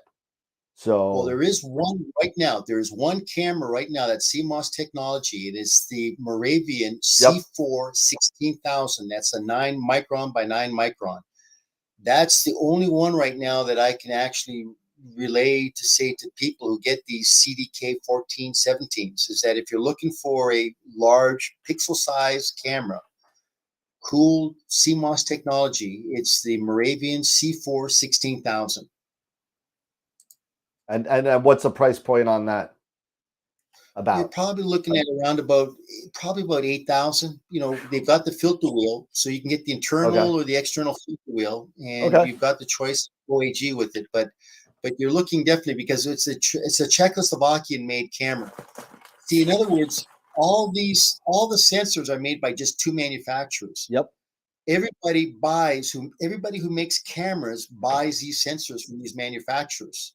So literally now we're at the mercy of only having 2 chip manufacturers. But the beauty is I think that everybody's been listening to what we're talking about, that, hey, when we get these long vocal length scopes, hey, we got to get larger pixel size cameras. Yep. Everybody was kind of getting down to these smaller pixel size, which is great because when you think about it, right, you've got small pixel size, which are great for resolution, but you lose the sensitivity.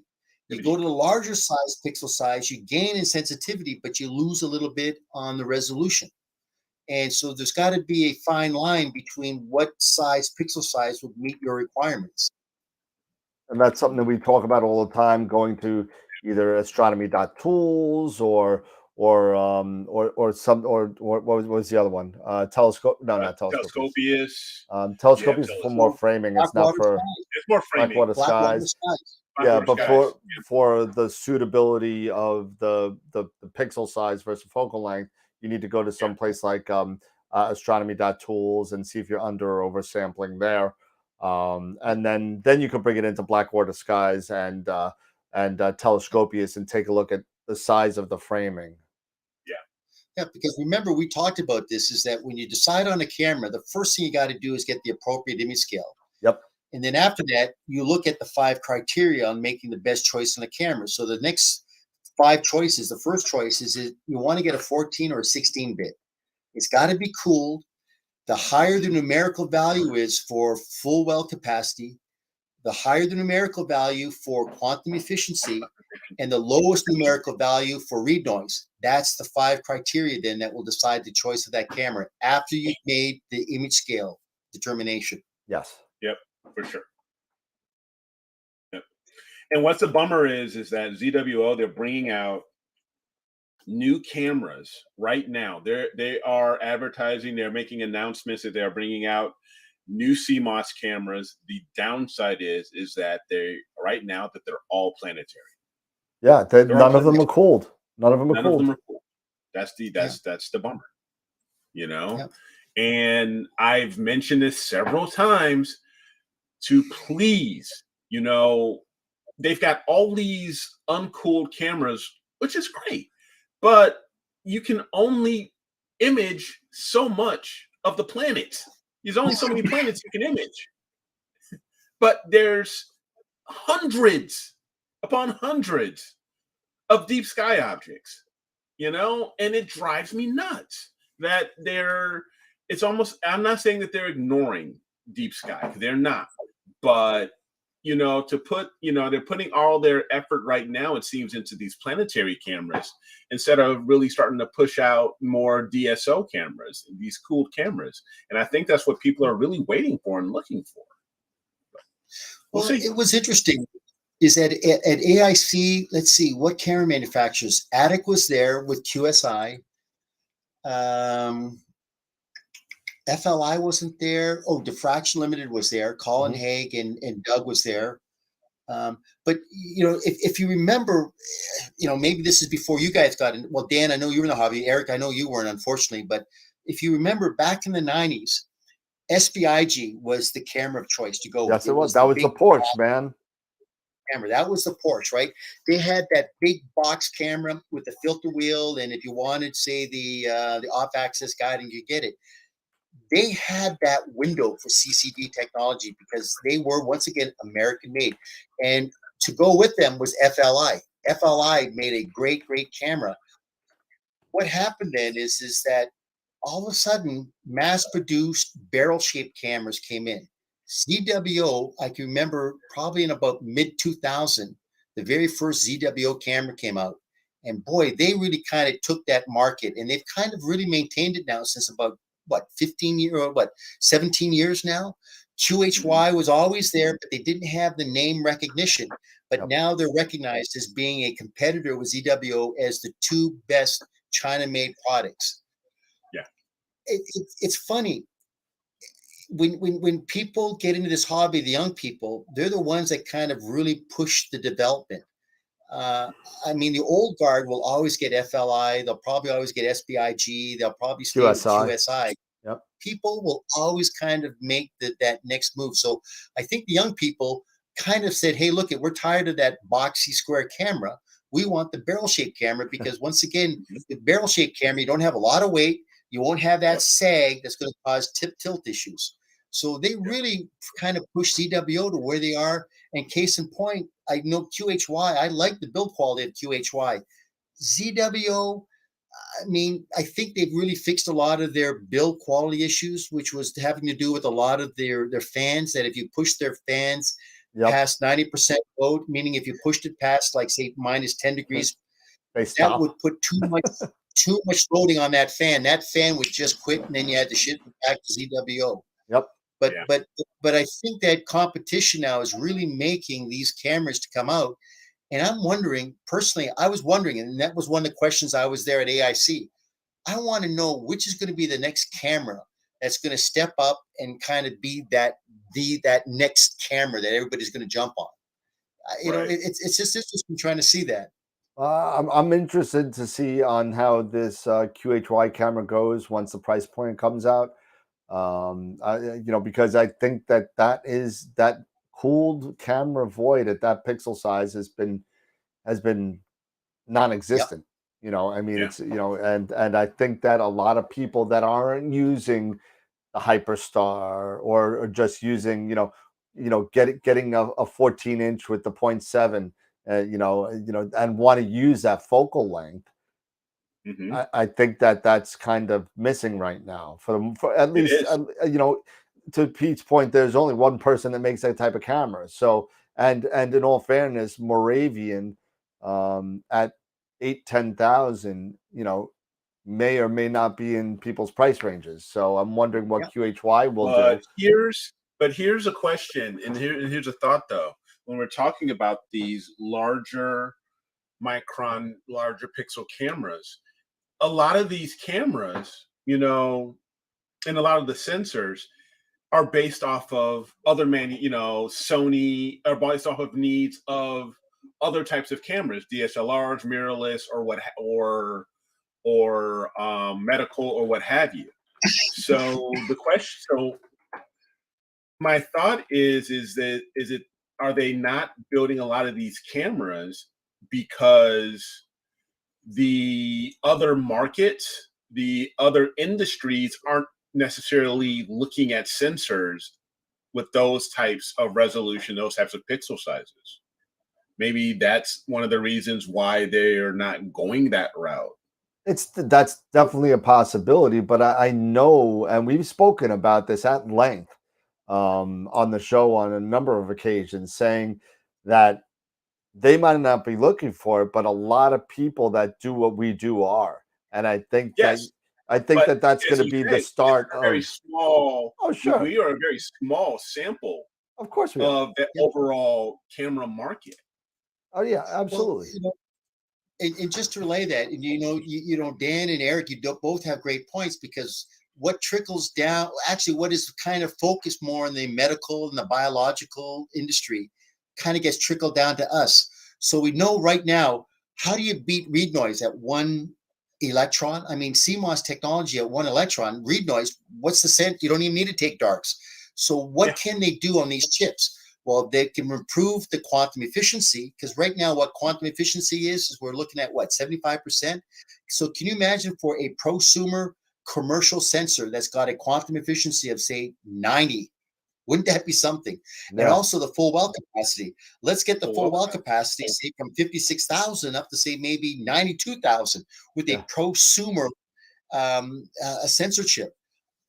I Mhm. think that's going to be what's coming down the pipe with CMOS technology. It's going to be interesting, and they're going to definitely do that right across the board for a 3.76 micron size, all the way up to a 13 micron size. That's funny because Tegan just said that in the chat regarding the quantum efficiency, and we were talking about it in the chat. And yeah, having something that could convert at that efficiency would be ridiculous. But Yeah.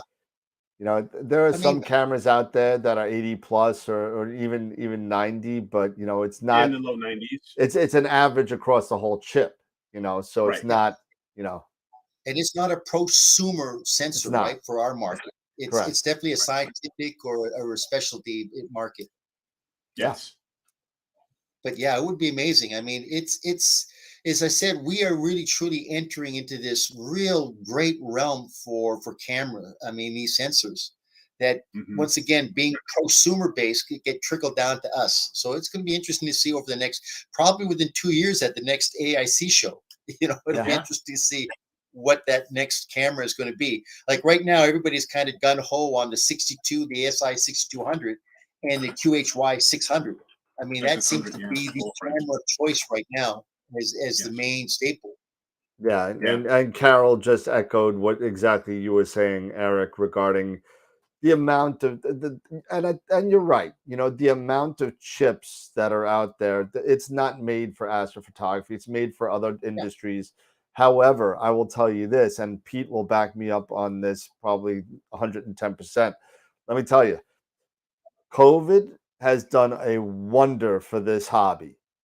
It has. It has done a wonder for camera sales, telescope sales, multi 5, 6 figure rigs that have not been seen, at this sales rate in a long time, probably since Hubble. I mean, it's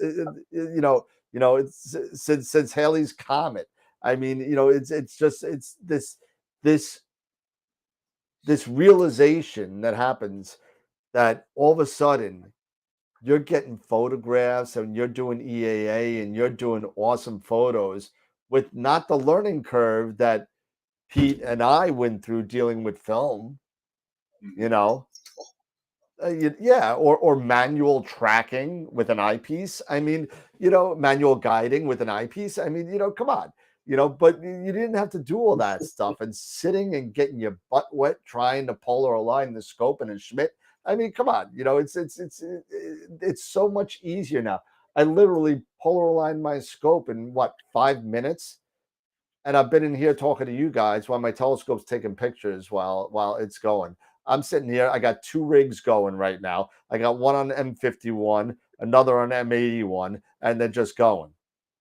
So I mean, it's amazing how fast the technology has gotten better over the past 20 years, even over the past 10. But it's the realization that you could get things. Everyone thought the stigma of astrophotography. It's like, oh my God, yeah, I'm not doing that. That's so hard. I can't do it. And people are doing it now and getting awesome photos with just a couple nights of practice. And I think it's just awesome. It's been awesome for the hobby, for the lifestyle. And let me tell you, I think that sooner or later, we're still a small percentage of the sensor users, but I think it's becoming a more and more bigger percentage, especially over the past 2 years. Dan, and to Cap's point, he was mentioning, the Sony stacked sensor. Yep. When that comes down to us, can you imagine that camera? I mean, the it'll be almost the how little the read noise is gonna be on that thing, and well, it's not even the read noise. It's about the quantum that's that 90% no amp called quantum efficiency. Exactly, but I'm getting all that. It's just this is gonna be nuts. Yeah. Yep. It's gonna be absolutely insane. And you heard the exclusive right here in January. The amount of light that you're gonna hit, the amount of light that's gonna be able to get, that you're gonna be able to pull onto those sensors and into those pixels. Yeah, I can't wait. Yeah, and it's going to be a long time coming until that hits the astrophotography market. I mean, I brought that article to light on the show back in January when I saw it in December. And let me tell you, there's been nothing about that chip since. There's been not a peep about anything, not a peep in the journals, not a peep in anything. Not even Scientific American, nothing is been putting it out, but it's going to be interesting to see, number one, because it's going to hit the DSLR market first. That's where it's good. It'll hit the scientific market probably before that, the digital microscopes and stuff like that. It'll hit that first, and then it'll hit the DSLRs. Then it might, depending on how cost efficient it is to make it into an astrocam. We'll see what happens. I mean, it all comes down to money and how much is that chip going to cost, and how is that going to impact the cost of the camera overall. So, well, I don't know if the sensor is really any different. I think it's probably the internal workings in the software of the camera that takes the No, images. no, it's the chip. It's a brand new chip design.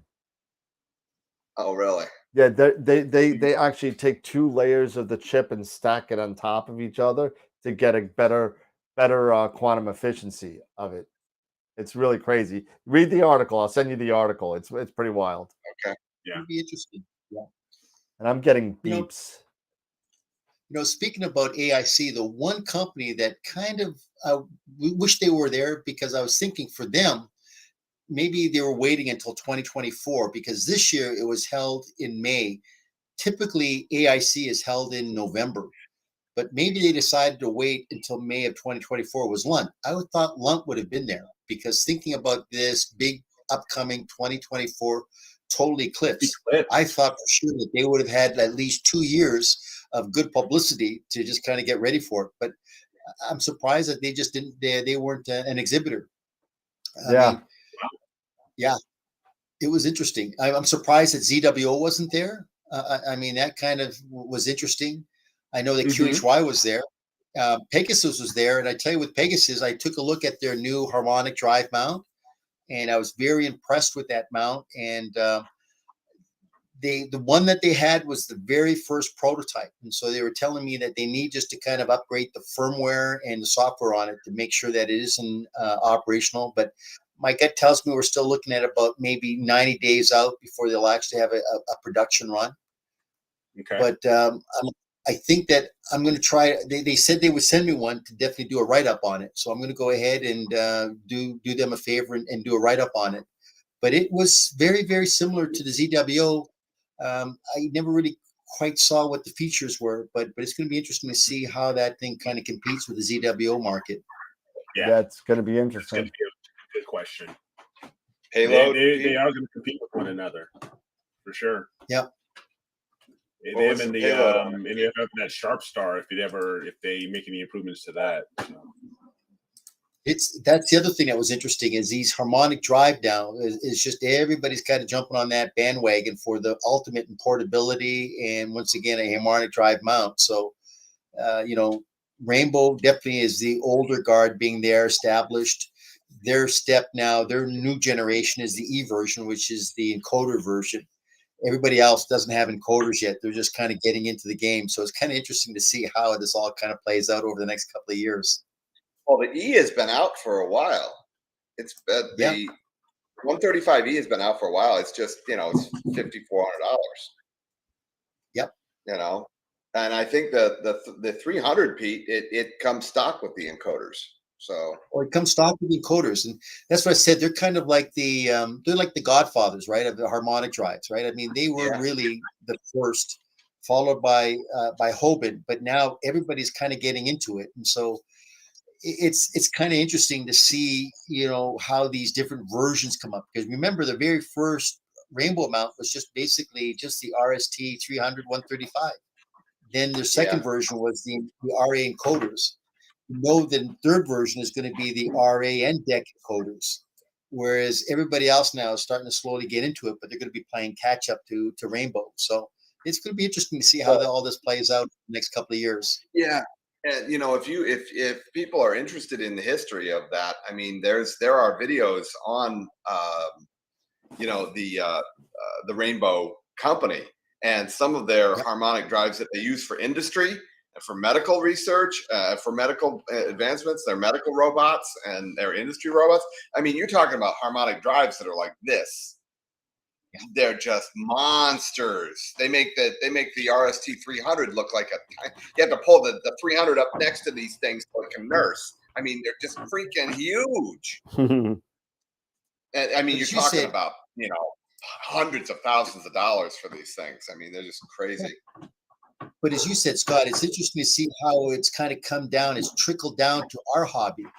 Because once again, we don't have a big segment of the market share. I mean, let's be honest, our hobby, as much as we take pride in what we do, and I think that's a kinship that we all have as astrophotographers, but overall, we're just a very, very small market share of that. But it gets trickled down to us over time. It does. Yeah. Yep, Ioptron. Yeah, they are coming out with their own harmonic drive as well. You're gonna see a slew of them, man. You know. You are. So do the encoders on harmonic drives resolve the periodic error issues? You can program them to do that. Yes. Yeah. Yeah. Unfortunately, the one thing that everybody gets hung up on with the harmonic drives is the periodic error, and it is the highest periodic error from mount to mount design inherently. Now that has to do, and Scott, correct me if I'm wrong because you have it. That has to do with the design of the mount, and there's like this kind of flexing, rotating, oblong kind of gear that goes around the teeth, and it kind of wobbles back and forth, which creates some of the periodic. What's that? It's called a flex spline. Flex spline. You're correct. Exactly. Thank you. And if you haven't seen Scott's video on Astro Playground regarding the RST 300, he puts a little. He borrowed a video from, I believe it was from Rainbow. Oh no, it wasn't. It wasn't Rainbow. It was some other company. It was from Harmonic Drive. Harmonic Drive. It was there. Yeah, from there. But it's like a 1 minute video on how it works, and you could see where the error can occur. But to Scott's point, periodic error isn't the end all of a bad tracking mount. It's not. It's got programmable periodic error correction in the mount that you could use, because periodic error is predictable. It's predictable. It's going to happen at the same time, at same rotation of the mount all the time. The good thing about at least the Rainbow software is that it has the correcting software built in where you could not override, but you could correct for the periodic error in the mount. So it's not going to give you an issue. Teach it. You train it and you learn where the errors occur, and then your guiding is able to correct them out. Basically, it's kind of like running PhD2 with predictive PEC. What you're doing is you're training that mount. And as you said, with harmonic drives, the beauty about these mounts is that at any one time, 30% of the gears are engaged. When you have your typical worm and gear, you've got a hell of a lot less than 30%. 5. So, 5%, if that. I mean, we're talking about the gear and then the worm, and how many of those teeth are actually engaged. So when people talk about backlash, that's the issue that you got. But when you've got 30% of the gears engaged, guess what? You got great torque. You don't have backlash. So that's the beauty about harmonic drive mounts. And you talk about that's why they're so coveted in medical robots, is for their high precision. Because I mean, you need to have that in medical robots. You've got a doctor that's performing surgery from the other side of the globe using a Magellan robot. That you need to have that precision, otherwise, the patient is going to suffer. That's why they use harmonic drive mounts in those robots. Yeah. So it's awesome. I sent the link to the video in the chat. Carol asked for the video, so it's there. So take a look at it, and feel free again to hit up if you want to know more about the RST 300. Go check out Scott's video. He does a deep dive on it. So. Let's see. And I'm trying to figure out what's going on. Every time recently I do a meridian flip, the guiding kind of goes a little wacky. I got to recalibrate, but it's kind of odd. And that seems to be working. That recalibration seemed to work. Good. Yeah. So I'm doing HARGB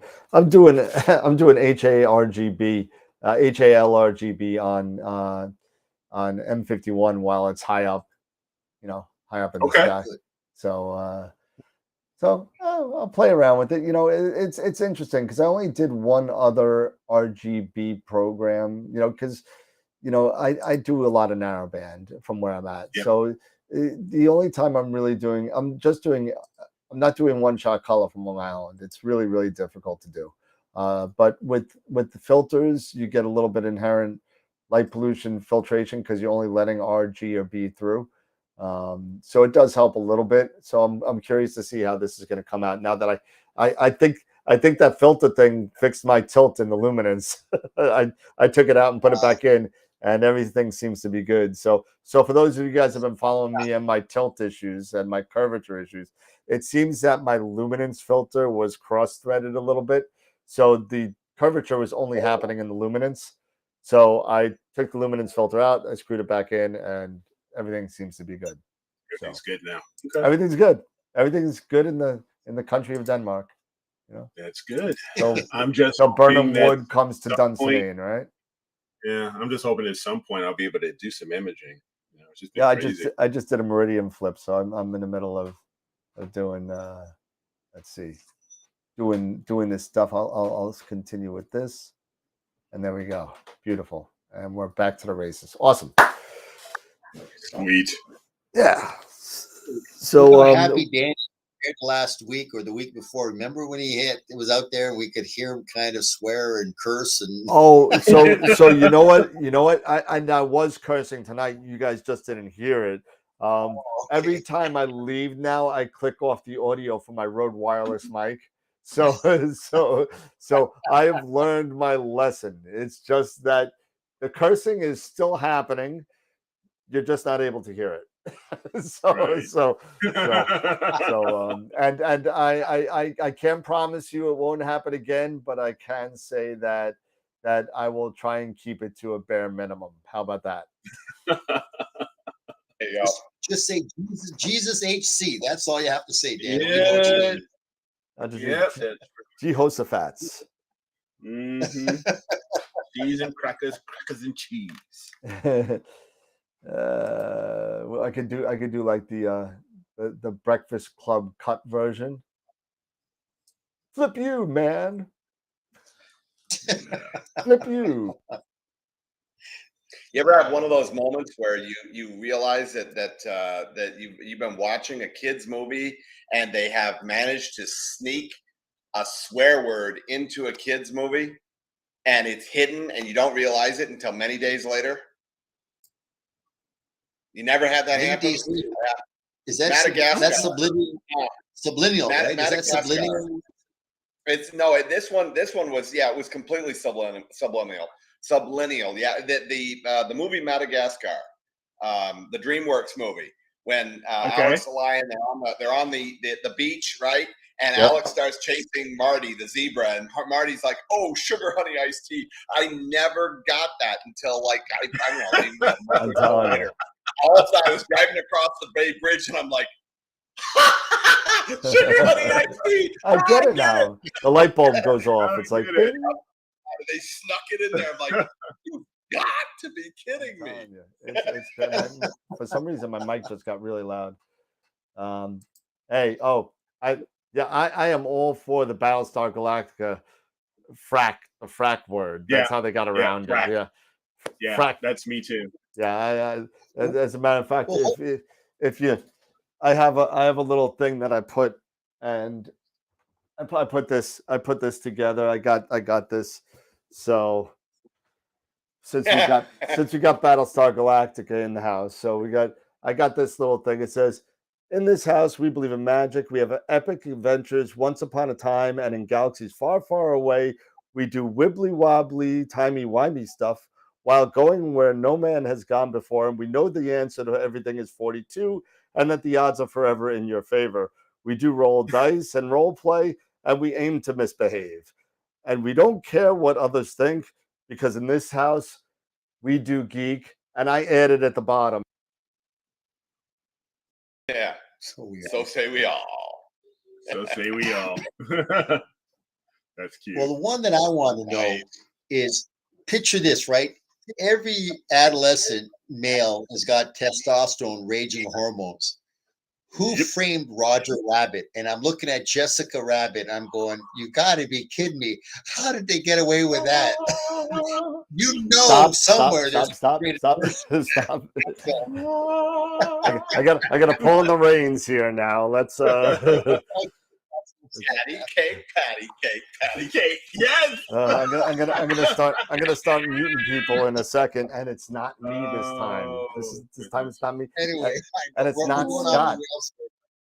I know. Everybody wants me to spin the wheel. Okay, let me just set the wheel up real quick.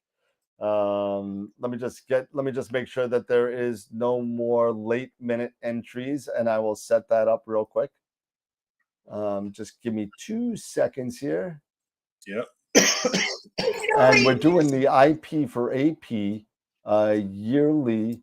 I'm sorry, I keep on saying yearly. The 1 year subscription to IP for AP. So give me 1 second. Let me just get on the actual website here. That's a nice get. Yeah, 1 year subscription to IP for. It's a great tutorial site for not only Masters of Fixed Insight but Photoshop as well.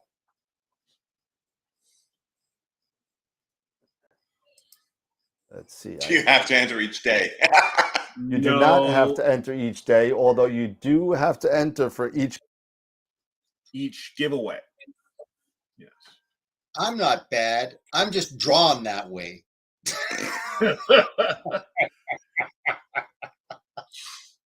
Oh man. Or what about, or you know what? Or what about the mask? Oh, fabulous! That's a good one. Oh, that's a good one. Now, The Mask with Cameron Diaz, and you've got Jim Carrey sitting there, right? Losing his mind. Ow! Yeah, pretty much. Yeah. Oh man. Okay, so I apologize about that. I had to switch cameras because my mic died. I checked. Now it's back. I don't know. It's check. So now I'm. And now you're out of focus. And now you're back in. I gotta stop moving. You're out. You changed cameras. Yeah, I had to switch cameras. So I had to use the mic on my webcam. So that's my backup. But this seems to be working. At least you have a backup. Yeah, and I've learned by my mistakes. So so all right. So let me get back to this real quick. IP for AP. And IP for AP users and export users.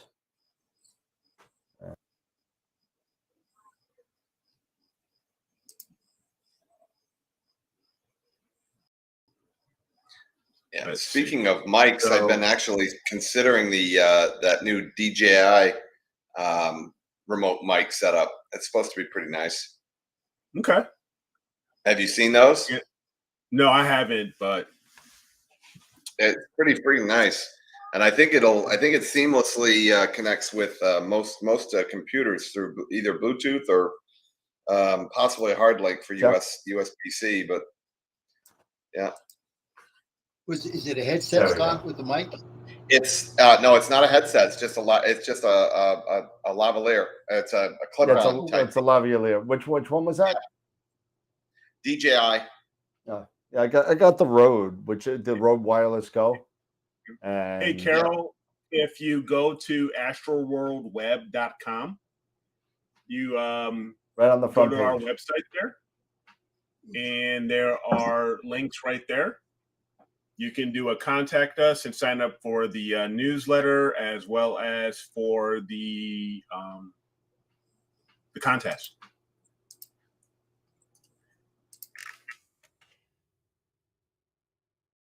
No new members. Nope. Okay. And let's see. So here we go. So let's slide it over. And here is our Wheel of Fortune, and this is for the IP for AP 1 year subscription to IP for AP. So it's great. Again, like your mic died, Daniel. My mic died. It died. Yeah. Totally? Yeah, I can barely hear you. Can you hear me now? Yeah, that's better. Barely. All right, I'll move closer so nobody cares if you know. if you see me or not, but you can hear me. You can hear me now? Yeah, we Right. can hear you. All right, cool.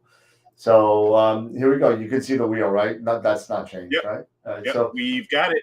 so we got 46 And people. man, there are a lot of people on here. Yeah, 46 Well, I tell you, people. man, that pie is getting narrower and narrower all the time. Every time I look at it. I'm not going to be able to read the names sooner or later. It's going to be pretty bad. But all right, so here we go for the 1 year subscription to IP for AP. Here we go.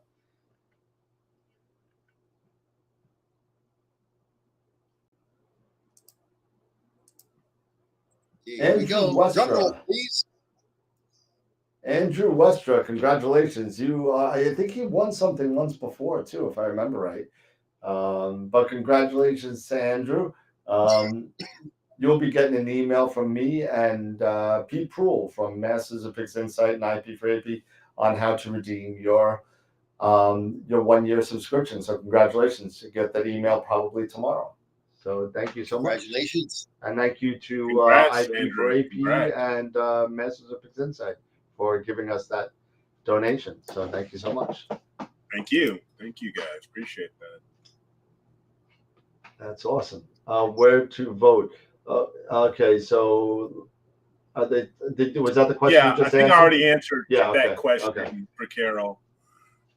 Yeah. Yeah, so AstroWorldWeb.com, and right there on the front page, you can just scroll down and you'll see the contest. and I actually put the website in the link of the YouTube chat. If it's in the description. If you just click more, on the bottom is sign up for giveaways and the web address. Also, our link to our Patreon membership and our Discord channel are also in the link of the video. So yeah, so congratulations, awesome. So well, we're coming up to 11 o'clock anyway. This one went quick. This one went quick. It's nice. Yeah, it did. It's nice when you have almost 50 people watching. It's cool. But again, we're gonna have. So we got Cherry Springs coming up in a week, or I'll be there with my drone. I'll do a little something from there, and then we're gonna have the hopefully real unofficial unsanctioned AstroWorld Star Party version 2. Will be late July, the last weekend in July. I already got 3 emails already of people that are interested. So listen, it's not going to get sold out like a Star Party. This is not something. This is just a bunch of people getting together to enjoy their company and hopefully enjoy a dark sky. Maybe we'll have some giveaways or something like that. I don't know. We'll do something. But we'll see what happens as the time gets closer. We got 2 months to figure that out. So should be kind of fun.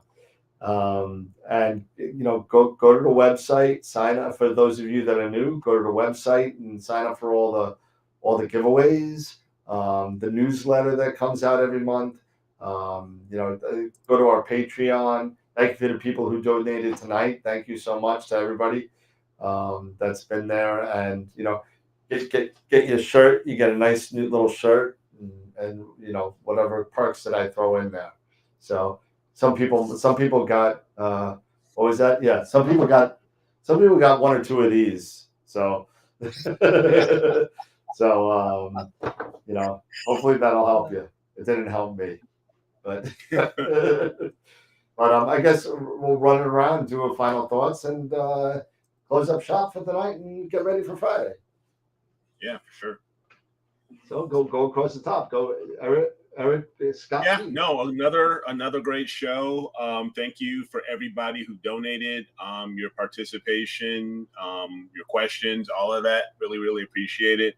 Also, don't forget to check out the website as well as the AstroWorld shop for merchandise and stuff like that. Because don't forget, for every item you spend, there's 10% of that goes, that monthly profit goes towards a random astronomy club anywhere in the world. So, and I think that's a really cool idea that Dan thought of to do that. So don't forget to check that out, check that store out. It's, really handled through Redbubble and everything. Besides that, again, yeah, it's just a really good show. I personally have to say I had a chance yesterday to go to the early access showing of the new Top Gun movie. Oh, I knew you were going to say it. How was it? Big. I loved it. All I right. absolutely, I'm a Navy vet, and the first original movie, in 1986 is what Sure. got me into the Navy. There was a recruiter actually outside of the theater, and I started gathering information. So it was a life-changing movie for me. But no, it was a great movie. It was a lot of fun, and they really did. Val Kilmer, really, they treated him well. I love, I'm sorry for everything he's going through. Yeah. But I'm happy that they gave him an opportunity. So I thought it was awesome. So yeah, I'm yep. interested. Tomorrow it's official. It comes out tomorrow night. If you are into that type of stuff, I am so into have fun. I am so into it. I'm You're so gonna have excited. a blast. But I might have to go to it by myself because my wife is not even the slightest interested in that. So I might have to go by myself. But yeah, so that's I can't believe you got in. I hate you. Whatever. It was awesome. So now Eric has finally made it above Scott on the most hated list. So now that's, hey, every once in a while. He was always a contender. Yeah, Mom, on top of the world. No, sorry. I digress. So, Mr. Scott. Yeah, get your kids outside. Get your kids looking up. Put some binoculars, some 10x50s in your kids' hands, and getting them looking at the stars. Getting them out there. Getting them on YouTube and looking at some of those wonderful videos about our universe and the stuff that's out there. And if you're wondering where to start, show them the stuff about the supermassive black holes. That is an awesome place to start. And just educate your children. In our society today, we definitely need to be spending more and more time with our kids. It is of vital importance. And what better than to fire their imagination at the absolutely amazing creation of our universe. So get out there and teach your kids about that grandeur and send us money. Send us money now. I was just about to say something nice, Scott, and hey, I love the hate. Bring it on, baby. You just ruined the whole damn thing. Mm-hmm. Yeah, but that was a very passionate. It was passionate, no question about it. Final thought. So I definitely got to applaud you for that. So yeah, I agree with you. But Mr. Pete. Eric, I have to share this story with you because in 1988, I used to play hockey with a guy that actually flew F-16 at the Top Gun school in Miramar. So in San Diego, there's a Ferrari dealership. And one day we just finished playing hockey. We walk in with our holy blue jeans, our holy shirts. I just want to go in there, just take a look at the cars. So as we're walking in, there's this 25-year-old salesperson. He walks up to us and he's kind of got this real snotty attitude, like, you guys are just here looky-loos. And so he says, well, I know you can't afford any of this stuff, but what is it that I can help you with? And I swear to God, Mike Pagano looks at him and says, son, you couldn't drive in 20 years what I drive every day in a lifetime. But it's true, man. That movie is absolutely phenomenal. So I tell you, the sequel has got to be better than if not equal, probably better than the original. So I hope it can't is. wait to I hope it is. You guys go see it. You'll have a blast. It'll bring back a lot of fun memories too. I just want to say one thing is I truly want to thank all of our suppliers or all of our vendors that donate to us, because I tell you what, Dan, with what we give away, with what we donate to everybody, with the wheel spin, I tell you what, we couldn't do this without our viewer membership, but more importantly, we couldn't do it without the support of all the people that have donated to us. So yeah, I want to send out a thank you to Masters of Pix Insight, to Camera Concepts, to Gary Valdez. All these people are really, truly dedicated to what we do as a cause. And like Scott said, we really truly want to be the best that we can as a collective group to really share this information with everybody. And so to that, I really want to thank everybody. And as I said, it's a treat to be a part of this. And I thank all you guys. I really do. Thank you guys. No, yeah, I mean, Absolutely. listen, you know, the more that we grow, the better. The more that people watch, the better. You know, the more people that, you know, realize that hopefully there's, you know, an interest, and that people, whether you're an astrophotographer or not, get something out of this. That's why we do it. We have hit a lot of the speed bumps in the road with astrophotography, and we will continue to bash our head against the wall sometimes because of silly mistakes. And, you know, it's kind of like, you know, when you got an addiction, you need to kind of have somebody to talk to. And, you know, and this is an addiction. It's a total addiction. I need more data. I need more data. I need more red. I need more luminance. So it's this whole thing. And then you have a situation like I had where only my luminance was messed up. Everything else was fine. It took 3 weeks of me talking to everybody on the show. What the hell else can I check? And I narrowed it down, and it turned out to be that I just screwed in the filter wrong, and that's all. But it continues to be, a struggle, and that dog looks so happy. But Yes. but Pete's right. We can't do any of this without the support of everybody that watches, and of all of our vendors as well, that give us the stuff to give to you. And it's humbling. It's amazing that we get.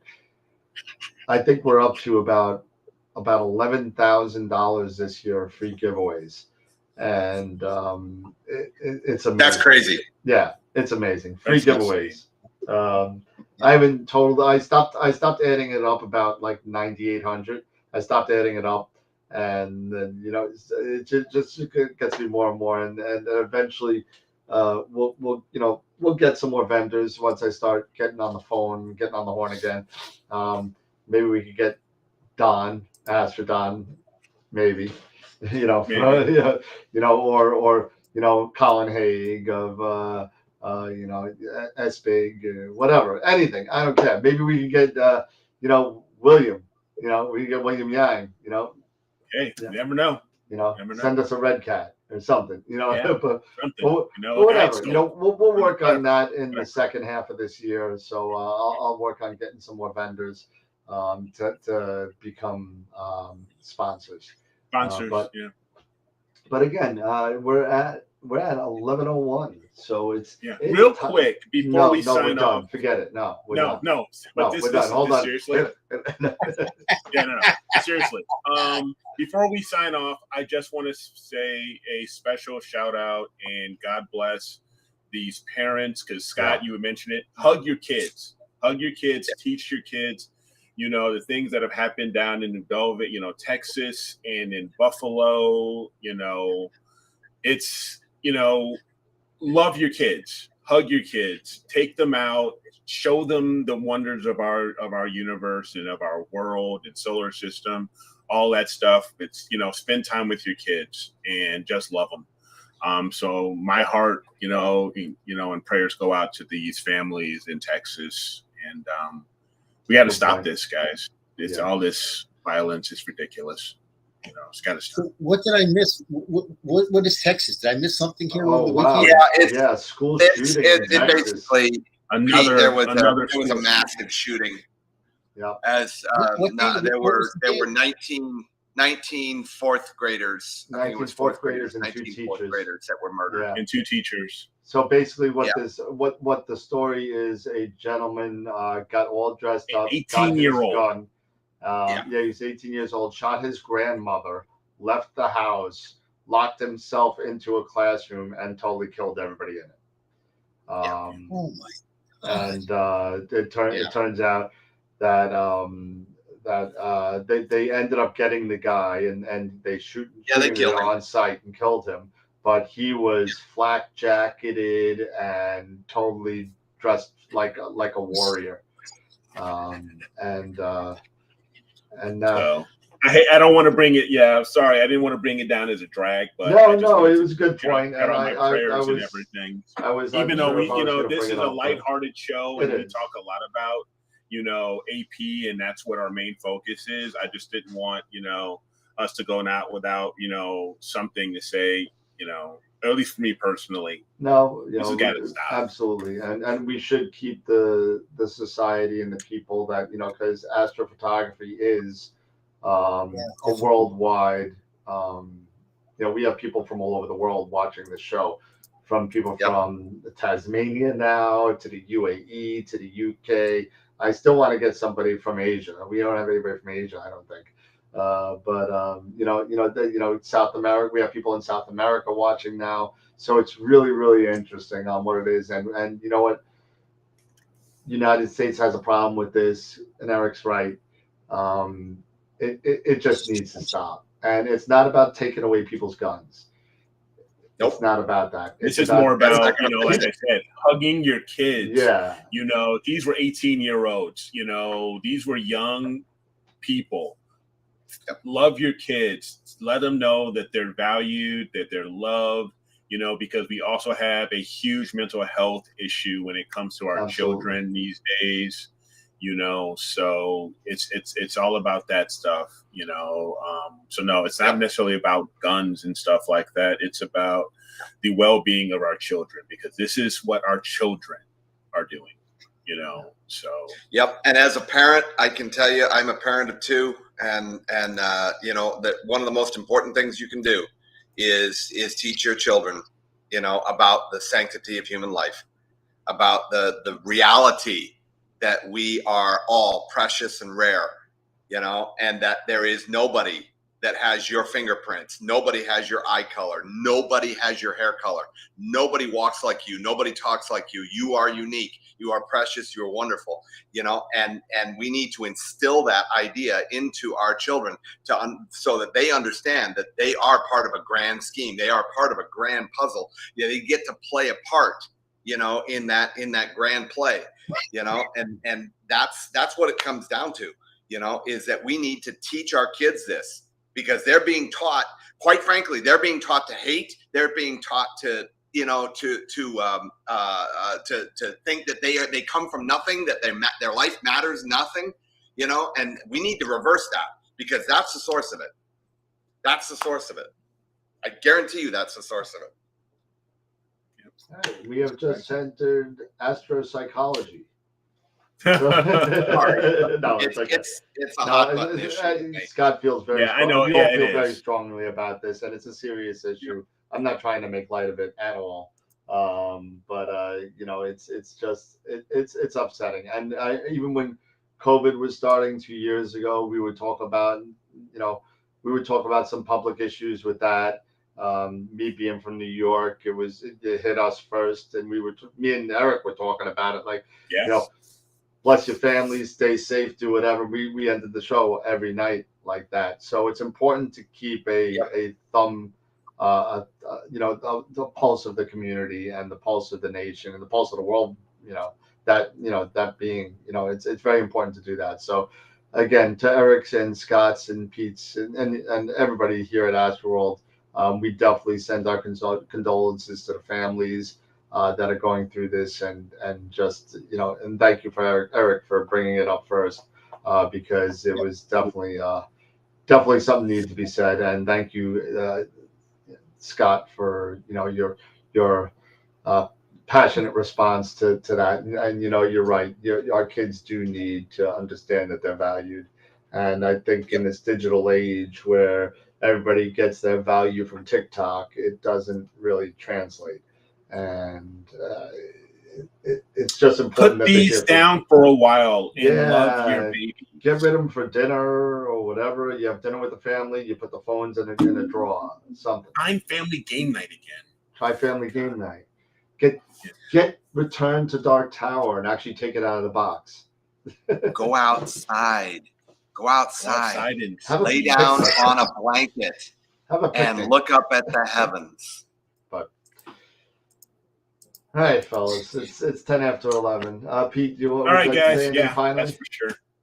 Well, I'm Pete's ready good? to sign out, guys. All right, I know Yeah. you've had a rough week and you're getting tired. We're all Yeah, tired. thanks for everything, Pete. Getting the guests together and everything. I'm getting tired. I must be getting tired because Scotty's out of focus. My eyes must Yeah, be playing tricks on me. my camera screwed up on me. I don't know why. Pete, that's a cataracts, I think, Pete. They're rolling in. Oh, that's the cataracts. All right, everybody. Everybody, thanks for coming down again. We had like 50 people watching tonight. Thank you so much for coming out and hanging out with us. Come see us Friday night again. Well, don't forget to get your photos in for critiquing for Friday night. So we'll do that Friday night. Yes. So drop them in Critique the Dropbox. Friday coming back. Yeah, drop them in the Dropbox and make sure you put in the title that, okay, this is not for the picture of the week. I'll make a folder in there that says critiquing photos. And you can drop them in there so we don't mix them up and, they're not photos of the week. If they're really bad, I'll know they're not photos of the week, but I don't want to make that judgment. So that being said, everybody, have a good night. We'll see you Friday night. Congratulations to Andrew Westra on winning his 1 year of IP for AP. And again, as always, keep imaging, keep educating, and clear skies. And we'll see you Friday night. Have a good night, everybody. See everybody. Bye for now. Have a good night.